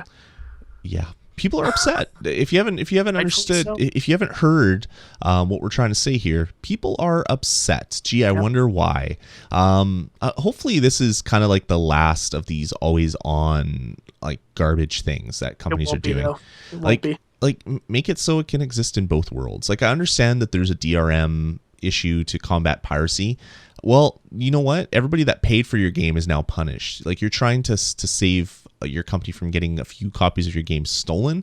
Now everybody that gave you money will maybe think twice about buying a game from your company in the future. The whole Origin network for digital downloads that EA does has kind of been sullied now. There's going to be people that are going to have to think twice before buying a game off Origin because they're going to wonder, is this going to be another always online piece of garbage, and are we even going to be able to play this game at the end of the day? Yeah. The unfortunate thing is that as a consumer, a lot of games that we buy are published by EA because EA has so much money filtered into that company that if you're a developer, you want to get your game published by EA because they can throw so much money into marketing, which gives you more money in turn. And as a developer, I really haven't heard anything bad about their like developer to publisher relationship. They're treated really well. A lot of people like being there. Yeah, after the whole EA spouse thing happened way back in the day where they're forced overtime and all that other crap that happened for a while. They've kind of cleaned up, and EA's kind of they weren't like the evil empire anymore. They actually became kind of like the good guys for a while. But now this unless you're the customer. Yeah, exactly. Like as long as you don't want to actually play the games you buy, they might be a great company. I don't know. But yeah, like this is going to go on forever. Like I not forever, obviously, but this is going to go on for a while until people are finally satisfied with this whole thing. Like I was pissed off at buying Diablo, and I swore I'm never going to buy another PC game that has always on connection like on release day. And I almost did with SimCity. I'm really glad that it didn't come out on the Mac, because I would have been one of those like suckers that would have paid $60 for something that they couldn't actually play. Instead, I bought Tomb Raider, and I'm enjoying it because I can play it on my console even if I pull out the Ethernet port, which was great. Not that I would do that, but I could. Yeah. I still really want to play the game, and I was like talking to Carly the other day. I was like, "Can you buy it on your computer so that we can get it?" But then I heard about all the shit that's going on. I'm like, "Well, just wait. Let's kind of let this thing cool down, because a free game on Origin is not worth me going through all that crap." Yeah, totally. Like I said, I was like 3 seconds away from hitting the buy button, and then I realized there wasn't a Mac version, and I still want to play it. I watched like an hour or two of that playthrough on IGN, and it was like, this game looks amazing, but it doesn't look that good when you get this spinning like circle in the middle of your screen saying looking for server, cannot find server, try again later. And then like the countdowns, they have like this thing where it's like, we'll try again in this, and sometimes it's like 3 hours. You gotta wait. And you're like, I have to go to work in the morning. Like I'm gonna be going to bed in 3 hours, for Christ's sake. On Twitter, I saw a really great review of SimCity. It basically took you to a page that had a big spinning thing in the middle. It says this review will load in 12 hours. Oh man, Carly showed me she was on Meme Base today, and she was looking at this Amazon review for SimCity, and the title was "Cured Me of My Gaming Addiction." And the guy's like, I love this game because I went and did the laundry, I went and got groceries, I cleaned the house, I asked my wife how her day was going and listened to the entire response. My family loves me now because of this game. It's really funny. It's hilarious. Yeah, I mean, this is gonna be a huge issue for the next little while for EA. This is gonna be a huge black eye. It's gonna take a while to heal up, but I'm sure they will in the future. The servers will get working. What's going to happen is the millions of people that are trying to play will just go find another game and never touch EA. And then the people that buy it after the fact will be able to get online, because all the new servers that they've added to allow the people to play will just be used for those new people. I don't know if you noticed on Steam, they have a section that is the sale until SimCity becomes playable thing. Yeah, it's like a bunch like Tropico and all these games that are really SimCity-like. Games that you could play offline. And the logo at the top of the page is someone pushing an EA logo off of a high dive platform or whatever. It was so great. It was pretty funny. Good Old Games did that as well. It was like a sale of all the old EA SimCity games that you can actually play well offline. It had like all the old like SimCity and city building type stuff as well. So I really want to get the original Sim like Roller Coaster Tycoon game for the Mac. I don't wonder if that's actually available. Interesting. I don't know. I'm gonna check that right now. All right, moving on. Let's get into our next news story. We'll stop beating the dead horse. 4K streaming on the PlayStation 4 will use at least 100 gigs of download bandwidth per movie. So, what's your data cap on your internet plan that you have? Is it like 200 gig a month or 150 gig? I don't know anyone's who's that high. Mine. Well, mine's 600 gigs, so I could watch 6 movies in a month. You pay a lot of money for internet, though. Well, yeah, I do. I have to if I want this network to keep working. But that's pretty stuff, or pretty normal stuff up here in Canada, where I actually can't remember what mine is. Where you'll have a large. I think if you're even on the if you have Shaw and you're on the base, I think it's like 200 gig or 150 gigs. So it's not tiny, but it's a little bit. But holy crap. So per movie, a 4K, like Lloyd and I talked about this a bunch of times on the show. We know that 4K, because it's HD X4, we know that it's a big file, a massive file, okay? People will walk around with petabyte. If you're in the movie industry and you have movies in 4K, you have petabyte stacks of hard drives, which has all your footage on it. Big amount of workload. So for streaming one of these movies, it's going to cost at least 100 gigabytes of your download bandwidth a pop, which is insane. I mean, this is... Now, granted, we're probably a few years away We're six months away from the console being launched. Roughly, we're probably going to be 14 to 24 months away from having consumer available 4K Excuse me. TVs in house. So Yeah, we're probably 3 years away from actually seeing this be a full thing. In 3 years, I really don't see internet bandwidth increasing that much yeah. to sustain this. Even then, like to be honest with you, I don't know if people are really gonna take up the whole 4K thing. People were just forced to buy widescreen televisions to watch Blu-rays because they need an HDMI port. 3D televisions came out after as another thing for you to spend your money on. They didn't sell too well. People begrudgingly get 3D televisions because all the TVs now have some form of 3D if you buy like a certain level of the televisions. Yeah. I don't know anybody who is excited about 4K except for like the really big like cinephiles that want to watch like movies at 4K. And like I'm a cinephile. I couldn't care less actually because Yeah, I like think it's just the burden on your hardware is too much at this point. the thing that's going to kind of kill 4K is the bandwidth required to push the video like data from whatever video source that you have to your television. The bus speed that you need isn't you can't do it with any technology. Like they're going to have to have some form of like I don't know, fiber optic connection. Instead of HDMI, it'll be like fiber HDMI to be able to take the data that goes that fast. But hard drives can't spit out data that fast. You're going to have like a redundant array of hard drives, so some sort of RAID array box that will be able to spit the video that fast.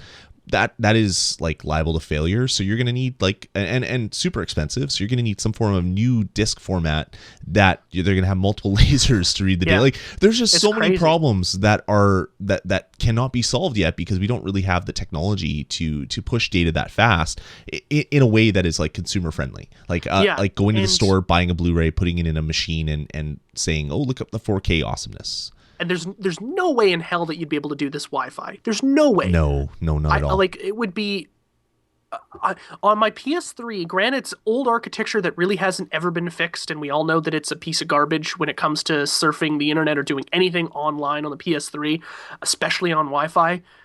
I can barely get past a standard definition Netflix streaming of a TV show before it kind of like goes into we're gonna downgrade your audio because the video is going to suffer, and now we got to move the audio back, and now the video is going to be all pixelated and gross and look like 280p or something.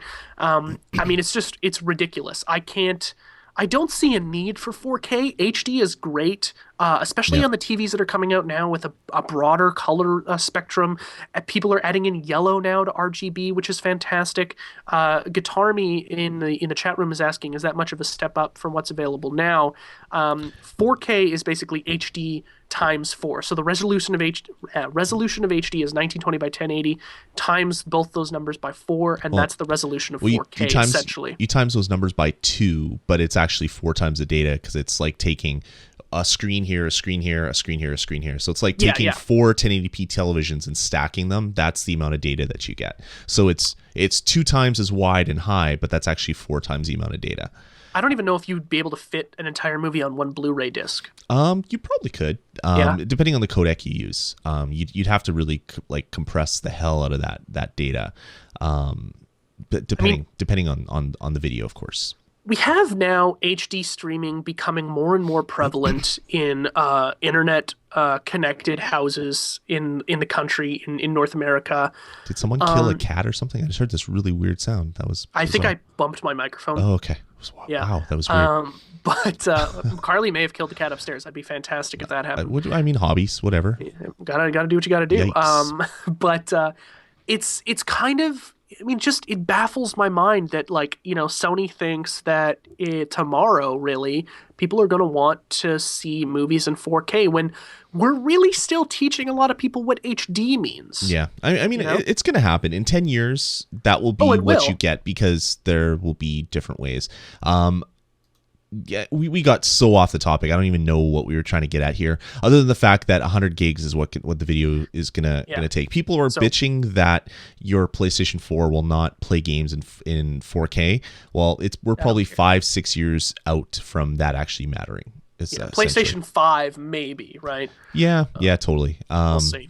we'll see what happens. All right, Here's let's another story that grinds my gears. Okay, well, you go. You I go got then.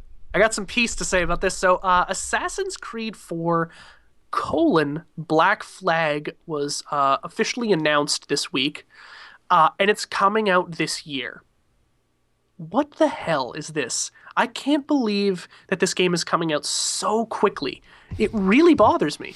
Really? I don't Yeah. know. It makes sense. I mean, that's always what Assassin's Creed's been. It's been a big release and then an iterative kind of subtitle, and then a big release and then a subtitle. So, I mean, that's kind of how it happened with everybody that talking about AC3 saying, wow, the ship mechanic, that could be its own game. You know that there was some people high up at Ubisoft that said, aha, we can sell it as a new game. And Yeah.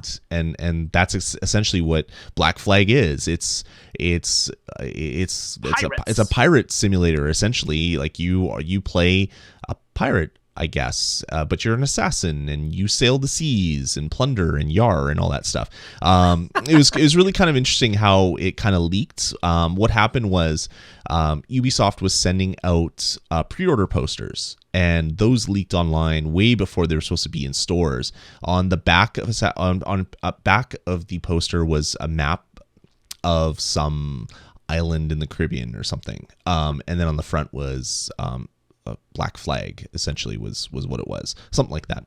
And that leaked, and then the title leaked, and then the main character, an image of the main character leaked. Like, it was like all these leaks one after another. It makes me think that maybe this wasn't a leak at all. Maybe this was some marketing ploy from Ubisoft. But anyway, it's going to be coming out this year. It's going to be in October or something, and it's going to be shown at E3, and we can play more Assassin's Creed. Okay, so I was talking with Tom about this last night when we were playing some Halo. And I like the only gap of the longest gap that Assassin's Creed has went is between Assassin's Creed 1 and 2, and that was a 2-year gap before the second one came out. Yep. Since then, we've had one game every year up until this point, which is now going to continue into 2013. Mm-hmm. These games are so ambitious in everything they try to do. There's a ton of stuff to do. I can't play this many. It sounds like a stupid argument, but I can't play this many games. And I really don't know. Says the guy without kids. Yeah, exactly. I don't even think I'll ever play Assassin's Creed 3. I honestly don't care about the franchise anymore because games seem to come out way too quickly. Prometheus is in the chat room saying right now, he's saying it's too much Assassin's Creed already. It's killing the franchise. I tend to agree with that. I think we're going just like full steam ahead. And we haven't kind of just like stepped back and say like, holy crap, maybe this is just too much. We've gotten a game a year for 4 years. This isn't Call of Duty. But, you know, to Call of Duty's credit, they do have 2 completely separate houses working on these games. They go 2 years at a time before release. I don't know Ubisoft is a big company. Tom and I were talking about this as well, too. I'm pretty Ubisoft, sure, big company. They probably have 2 different departments. They have many different studios. They have studios all over the world in different countries, and I believe that this is being like helmed by a different one than what did AC3. Proper. So yeah, it just, you know, it's Call of Duty. Call of Duty was setting records. Now this is the copying of Call of Duty, where we're going to release an iteration of a game every single year, whether you want it or not. It's going to be coming out. I love the franchise. I mean, I don't even know if I can say I love it anymore because I haven't even beaten Revelations, and that's 3 games ago now. If we're talking, well, 2, but by the time this one comes out, 3. You know, I'm so burnt out on this. It's weird for me to say this because I play every iteration of Call of Duty, but it's a significantly less investment of like my time, right? Assassin's Creed. Are you kidding me? You're the guy that plays like 50 hours of competitive multiplayer. Yes, but what I'm talking about is that's a lot easier to kind of go in and do bite-sized amounts. I can't go and play an hour of Assassin's Creed. Like, Assassin's Creed has always felt a little like Skyrim to me in the way that I play it, not in anything other.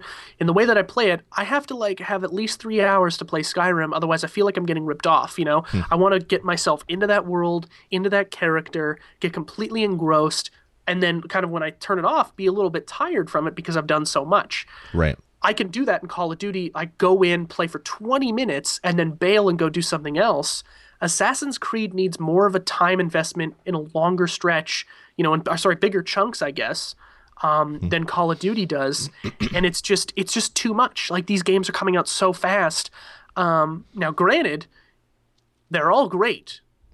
Every Call of Duty, sorry, every Assassin's Creed I've played has been really good. So the companies that are the publishers, the developers that are working on these games aren't getting lazy. But it just seems too much too soon. I don't even know what the hell's going on at the end of Revelations. I haven't played 3. Now we're into 4. It's a different character. Are they supposed to intertwine? What, like, You'll never know because you're not playing the games. Yeah, I really Jeff. do think I'm at this point tapped out, and I don't think I'll ever play. I'm pretty sure I'm not going to finish Revelations. Sure. I'll never play 3, And I'll never pick up 4. And I mean, which is fine. I mean, there's no way that any person on the world can play every single game that ever comes out. I still love the franchise, and I have a couple buddies that I have one friend in particular that's pretty much the only game he buys. He buys Assassin's Creed every year, and that's his stuff. Yeah. He plays it every year, and that's pretty much it, which is really kind of bizarre to me, but that's how he gets his enjoyment, which is cool. I love the world. I love kind of like the conspiracy theory thing that it's about, and the end of the world and magic and stuff that's all put into it. I really like that. So I'm probably gonna buy this one, and I'm probably gonna really dig it. I played every single shooter that came out, like way back in the day. I now don't play shooters because I'm really kind of burnt out of online shooters. I'm probably gonna get the same thing about an Assassin's Creed. So hopefully it takes a couple iterations because I still really like playing through. I love the fact that kind of the trilogy is over. So all the story that we're trying to tell with the Assassin's Creed trilogy is done, even though the trilogy was like 6 games or 5 games or whatever. It was really kind of weird.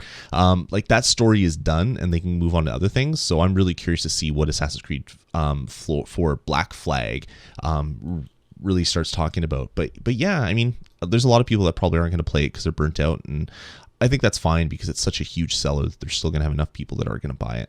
Oh, for sure. I mean, people are already talking about it. They're already excited. I think it'll do really well. If it's got that naval combat thing that is more of an element in this one, I think it'll do really well because a lot of people love that. When I was watching you play on the Wii U, I was like, holy crap, that is awesome. It's such a cool mechanic. I wish Sid Meier would do pirates with that kind of, fierceness, because that was awesome watching those battles. They were so cool. The rogue wave thing was awesome. But I think maybe to kind of like make better sense of the point I was trying to make a few minutes ago, Call of Duty I can play for 100 hours across multiple games because it is not deep, right? But that's you. That's you true. As well. This is a subjective argument. I'm just speaking personally. There's nothing deep or engrossing about Call of Duty, right? It's a simple game. It can be completed in 5 to 6 hours for most of them. And the multiplayer really isn't there to kind of like, tweak your brain. Assassin's Creed is this like deep story about, the origin of life and the end of the world and, crazy conspiracies and like bloodlines and all this insane stuff. It is so intense. Yes and no. I think it's just too much for me. Again, personally, for me, it's a game that has a huge story, and you don't even have to experience the story at all. You can skip all the cutscenes. You can just go stabby and have your fun that way if that's what you want. So yeah, I think you're probably missing out though if you did that. Well, yeah, but who are you to tell someone how to play a game, right? They're spending their money on it. I'm on a podcast, okay? We have a show. We are the people to tell people how to play games. No, we tell people what games we're playing. You have this all wrong. And how to play them. No, not at all. But yeah, I mean, we should get into that business. It's essentially like a game is whatever someone makes of it, and if someone wants to experience the game that way, sure. Knock yourself out. I'm not going to do it, but doesn't mean that someone else shouldn't. But I'm not going to stop playing a game because it has a big story. It's just going to mean I'm going to be playing less games because I don't have a lot of time. But I think another thing that it's totally on me that I've fallen so far behind now that I feel like to get to where I need to be to play Assassin's Creed 4, I've just got so much work to do.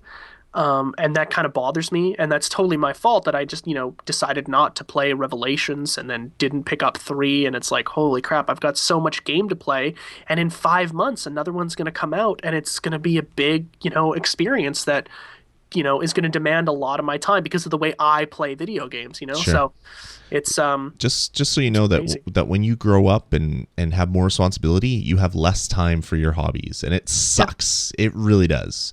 And yeah, I've been coming to that realization, and as I said last episode, I've changed the way that I play games now. Like I don't try to get everything, and I don't care if I don't get all the achievements and all this stuff, which was like blasphemy before. And for me, I'm just playing less games, and unfortunately that means that I have to make some hard choices, but I think I'm still going to make the choice to play Assassin's Creed. I'm really excited about this.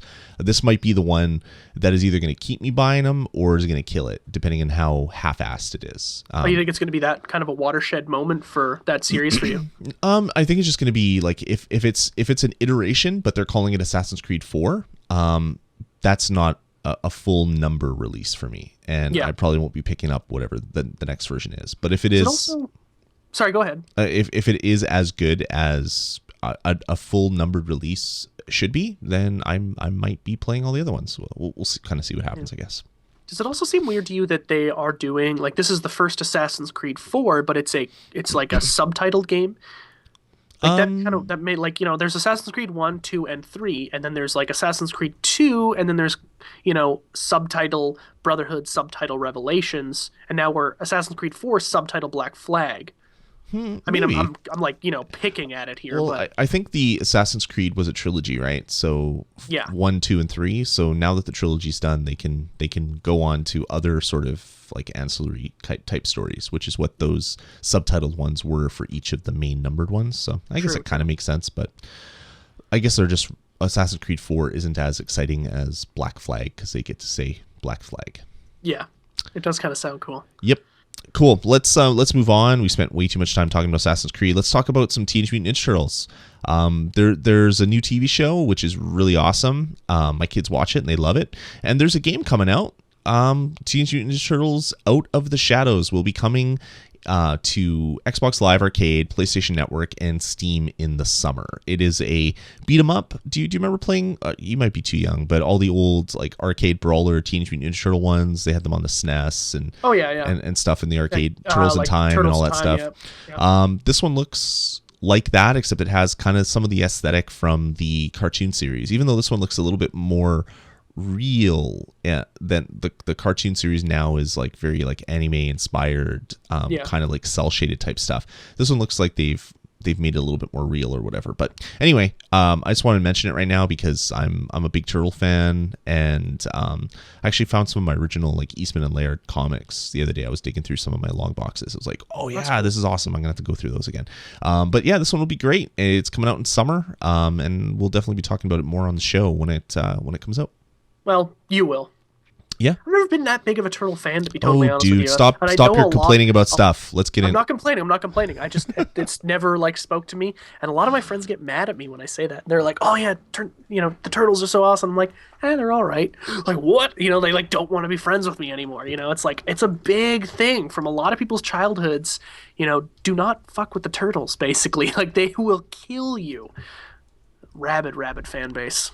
Yep, exactly. All right, moving on. Speaking of a rabid fan base, The Walking Dead Season 2 will be coming this year. There were some rumors that it would be taking a year hiatus and coming next year. But nope, it's basically been said by the developers that it will be coming this year. So Season 2 will start sometime in the fall. And they're also promising some sort of gap filler, so something that's going to happen between now and when this season 2 comes out. People don't know whether it's going to be like an addition to, if you've already bought like the season pass for season 1, if it's going to be its own free title, if it's going to be something else that's going to download. But they won all sorts of awards, and they're they did okay, didn't they? Yeah, they're Telltale Games. I keep saying they did pretty damn good. Telltale Games has released other episodic games in the past, and none of them really did as well as this one. So they're going to be making Walking Dead stuff until the franchise does not sell anymore. Yeah. am very, very excited. This game's got some monster shoes to fill. Obviously, it was my game of the year. It was yours as well. Tube, right? Yes, it was. Yes, it was. And we both loved it. Every week we kept going back and we're like, oh yeah, this is a freaking awesome game. I'm very excited. I'm curious, like in my own mind, I'm wondering what I kind of want more. Do I want, let's do something totally different, or should we go back and see how what's her face is doing? What the hell's that girl's name? Jesus, I love the game so much. I don't know the name. Clementine. Little yeah. Orange. Yes.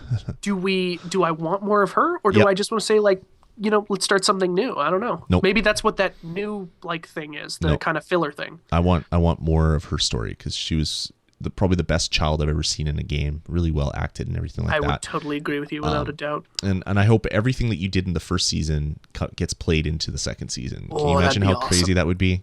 It's going to be. They must be shaking a telltale right now, just like writing this. They're like, "Oh my god, I hope people like this." Jesus, what did we do? How can we follow this up? Yeah, they're all sitting there like, "God, I wish this game sucked because this would be so much easier to write now." Yeah, exactly. The pressure must be killing them.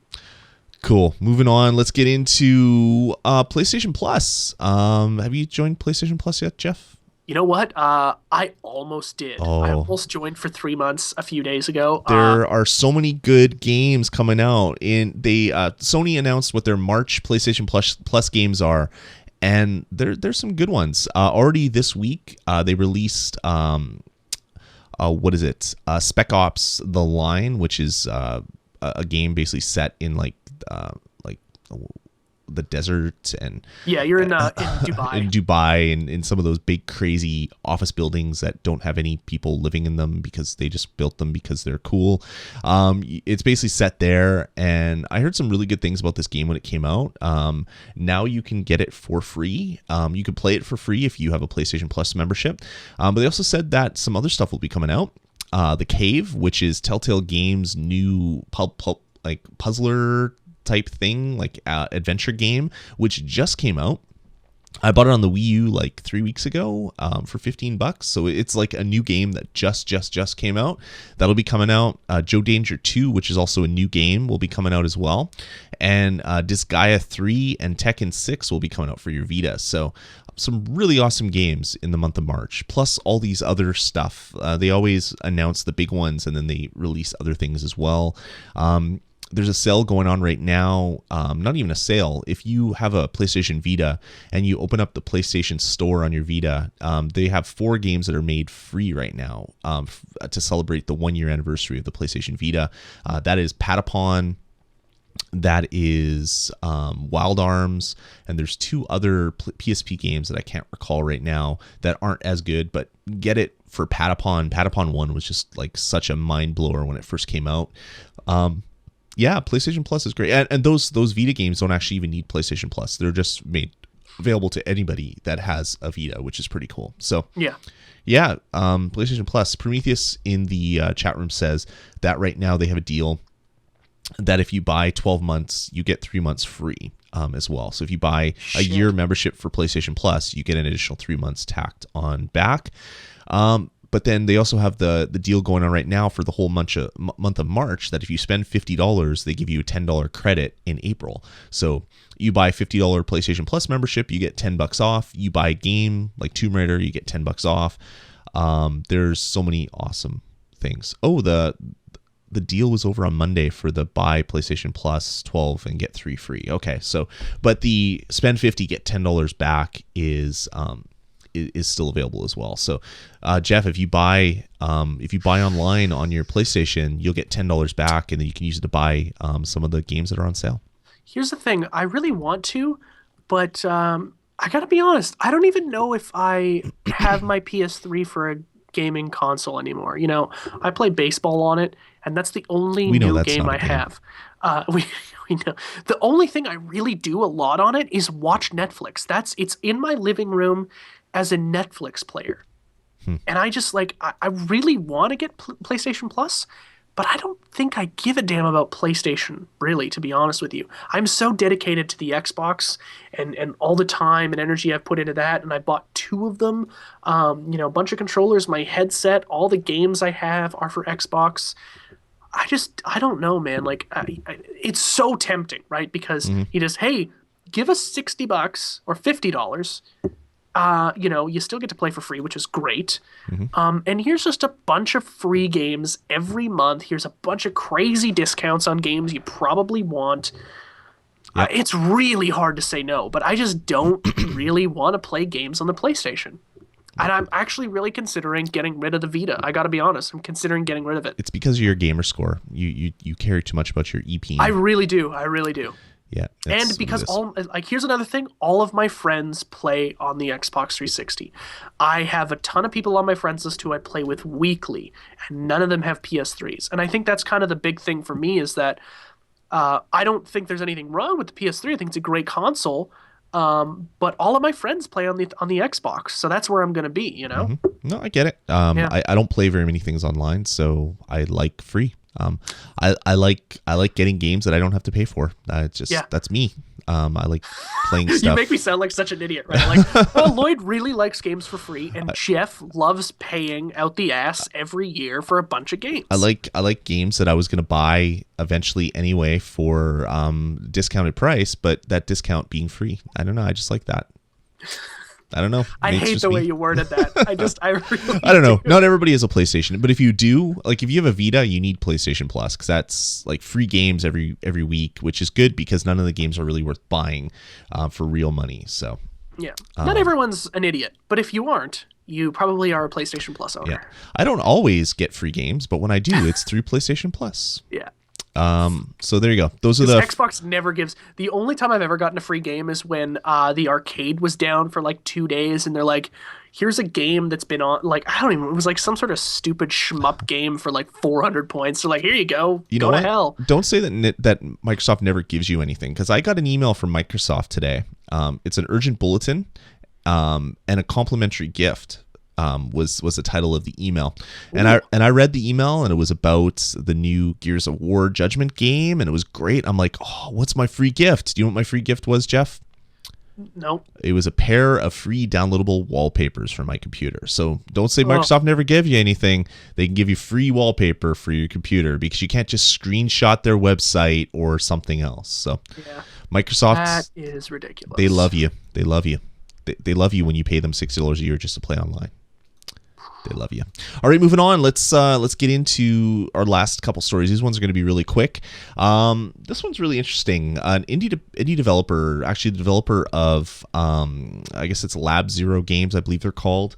That created Skullgirls, which is a 2D fighting game with like hand-drawn art. They wanted to add new game characters, but they're an independent studio, and the money that it would cost, or they broke down the money that it would cost to create new characters, and they came up with $150,000. So the staff payments are going to be $48,000 to contract all the animations, $30,000. QA testing's $20,000. There's the cert from Microsoft to get this on their consoles, $10,000. Audio, voices, all the other stuff. They broke it all down. They said in total it's going to be $150,000. So they made a Kickstarter, and they said, okay, if you want to support us with this, here's a bunch of free swag you can get. We want to raise $150,000, and when we do, we will release the character that we want to release, and we'll give it to you for free. Everybody, not just the people that kickstarted it, but this will fund our development. Yeah. Well, they did that, Pretty classy. which is really awesome, and they got their Kickstarter funded in less than 24 hours. 150 grand. Yeah, 150 grand in less than 24 hours. So now independent developers are not just using Kickstarter to make new games. They're also using it to fund the redevelopment of a game that is already really successful and doing well. So we like talking about Kickstarter on the show. I like Kickstarter. Actually, remember the 90s arcade racer that I Kickstarted? Yes. Well, I submitted my billboard. So when the game ships, it's going to have a VGPodcast billboard inside the game, which is going to be really cool. You sent me that the other day. I think that's going to be cool. I think it's going to be really like you just like driving past and it's like, oh man, that's like my ad. I think that's a really cool It's going to be like great. perk that you get. I can't wait. But When is the game supposed to launch? in November, I believe. Cool. And it's going to be on iOS, on Android, on Mac, on PC, on Linux, and on the Wii U.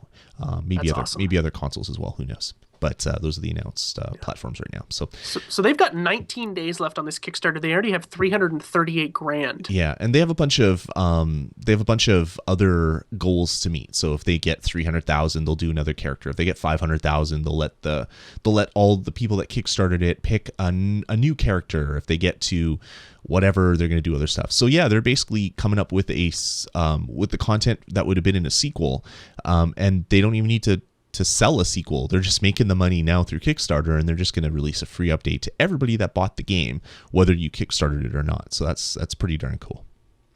Yeah. All right, moving on. Jeff, have you ever wanted to play Bomberman online with 1,000 or 999 of your closest friends? Actually, no. Well, if you did, that now exists. There is a... I should have said yes to go along with it to make it sound like, we plan the show and stuff. No, that doesn't matter. We can't all like the same things. That's true. Well, there is a free game online called Bombermine. If you go to bombermine.com, it is a browser version of Bomberman that allows up to 1,000 people to jump in and play together at the exact same time. Really, really, really crazy. So it's this huge world with 1,000 people, up to 1,000 people running around. There's power-ups. There's all this other stuff. Yeah, there you go. You can play Bomberman with 1,000 people. That's insane. I think it's more just insane that it can be done, not that it exists, because I would expect it to exist if it could be done. The tech to allow 1,000 people. Apparently, they can have 1,000 people play Bomberman online, but people that are actually paying for a game can't play it. So there you go. For free, this developer made a game available for up to 1,000 people, but EA, a huge company, can't even make a game that people are paying $60 for work, or $80 if you bought the full version that comes with stuff. So yeah, fun. Crazy. All right, last but not least, remember PlayStation All-Stars Battle Royale, the game that you said was a horrible ripoff of a stupid game to begin with, and we got into a bit of an argument. I did say exactly that, actually. And I still stand by. But I stand by to my claim about a game I never played, referring to another game which I played casually about a decade ago. Awesome. You don't make stands. You don't draw lines in the sand at all, do you, Jeff? I don't. I just want to make sure that people listening to this know that I have current, present-day intel about what I'm talking about in this situation. Yep. Yeah, he doesn't just talk crap for no reason. I dig deep, people. I get right to the heart of the problem. So it's come out. It's come out with some free DLC. There was a couple characters. There was the girl from Gravity Rush, and there was a dude who I can't even remember right now. That's how memorable it was for me. Well, Sony announced that 2 new downloadable content characters will be coming out on March 19th, which is really soon. Oh yes, the Starhawk guy from Guitar Me in the chat room. Thank you. Well, 2 new people are coming, and do you know who they are?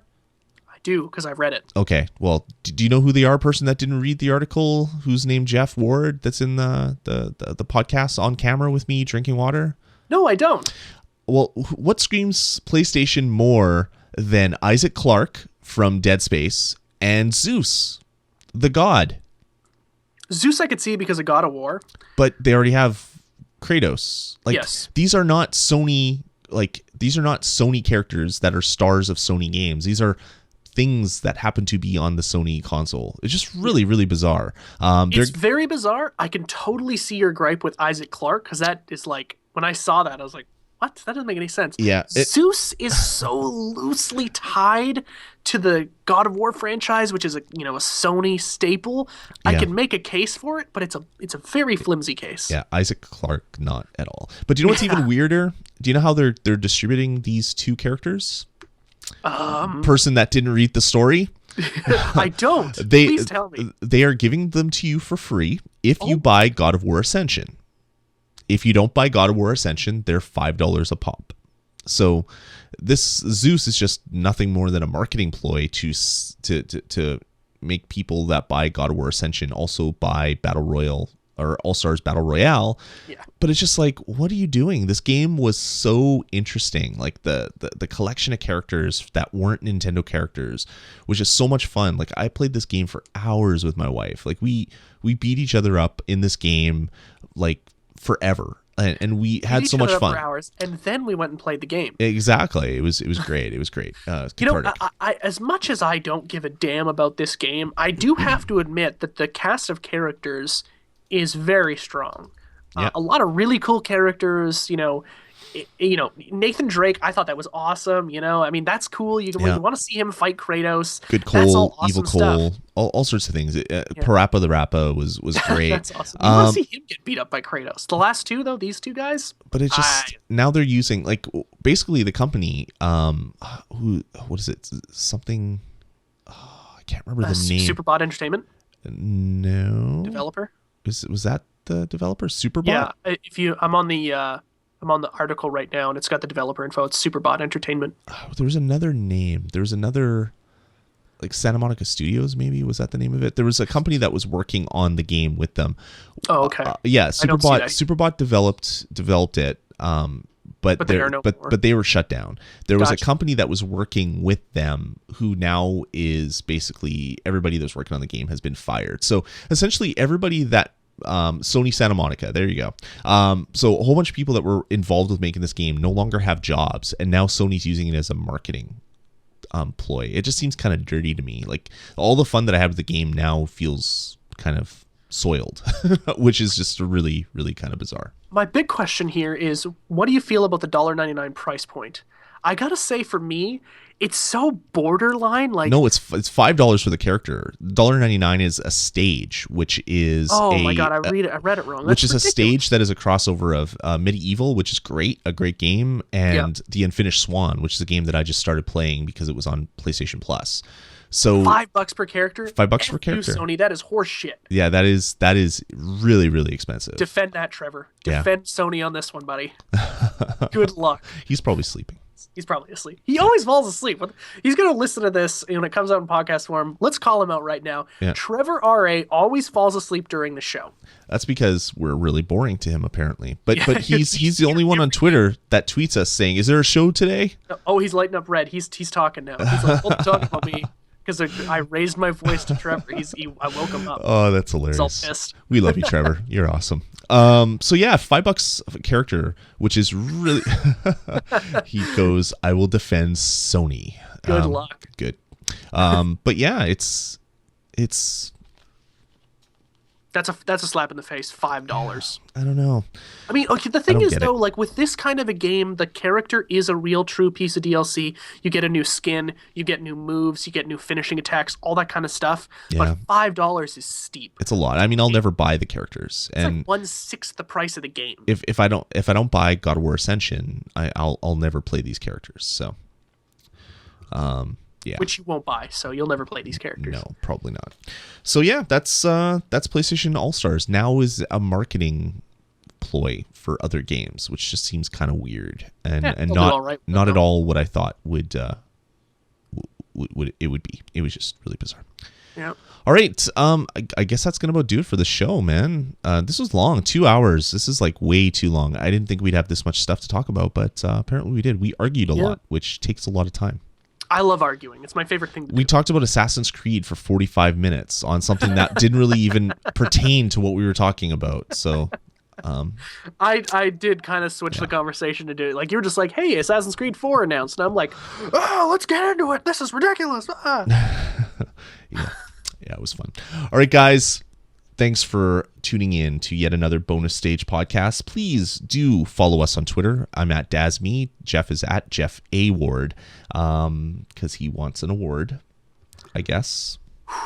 It's too late for you to be making poor jokes like that. No, it's really late, so my jokes get worse the later it gets because I'm up really early in the morning. You're up at like 1 in the afternoon, so you've only been up for about 11 hours.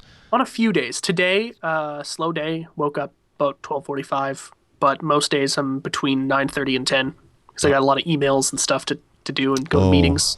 I feel so bad for you getting up that early when I'm up at 6 in the I go morning. to sleep at like 5 o'clock in the morning. I get about 5 hours of sleep at But night. whose fault is that, Jeff? Mine. All right. Anyway, we're not going to get into more arguments about stupid things that do not pertain to anything. Let's do it. we love you guys. Thanks for tuning in. Do follow us on Twitter, like I said. Go to our forums, vgpodcast.com/forums. Chat with us there. Just talk to us. We love chatting with our listeners. We do it because you guys listen and you guys interact with us. So we wanna keep chatting with you guys about that. Head on over to vgpodcast.com. Email us by clicking contact us at the top of the page, or you can email us directly at vgpodcast@gmail.com.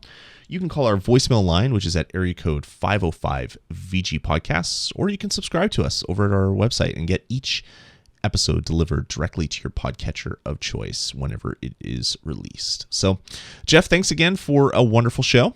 It's always good to be here, Lloyd. Always good. Enjoy your 3DS. I will. Are you going to play Halo with us in a few minutes? I probably will be falling asleep. I got to be honest with you. I've been up for almost 24 hours because I didn't sleep well last night. So I must really sleep soon. Yeah, sounds good. But no, probably not at all. All right, guys, thanks for tuning in to yet another bonus stage podcast. Enjoy the show. Hopefully you enjoyed the show. And like I said, come join us live every Friday at 10 p.m. Central. Follow us on Twitter, and we'll let you know when we are recording. So if we happen to not do a show that particular week, you won't be wasting your time. All right, guys, take it easy. Thanks again, Jeff, and we'll talk to you next week. Let's get started.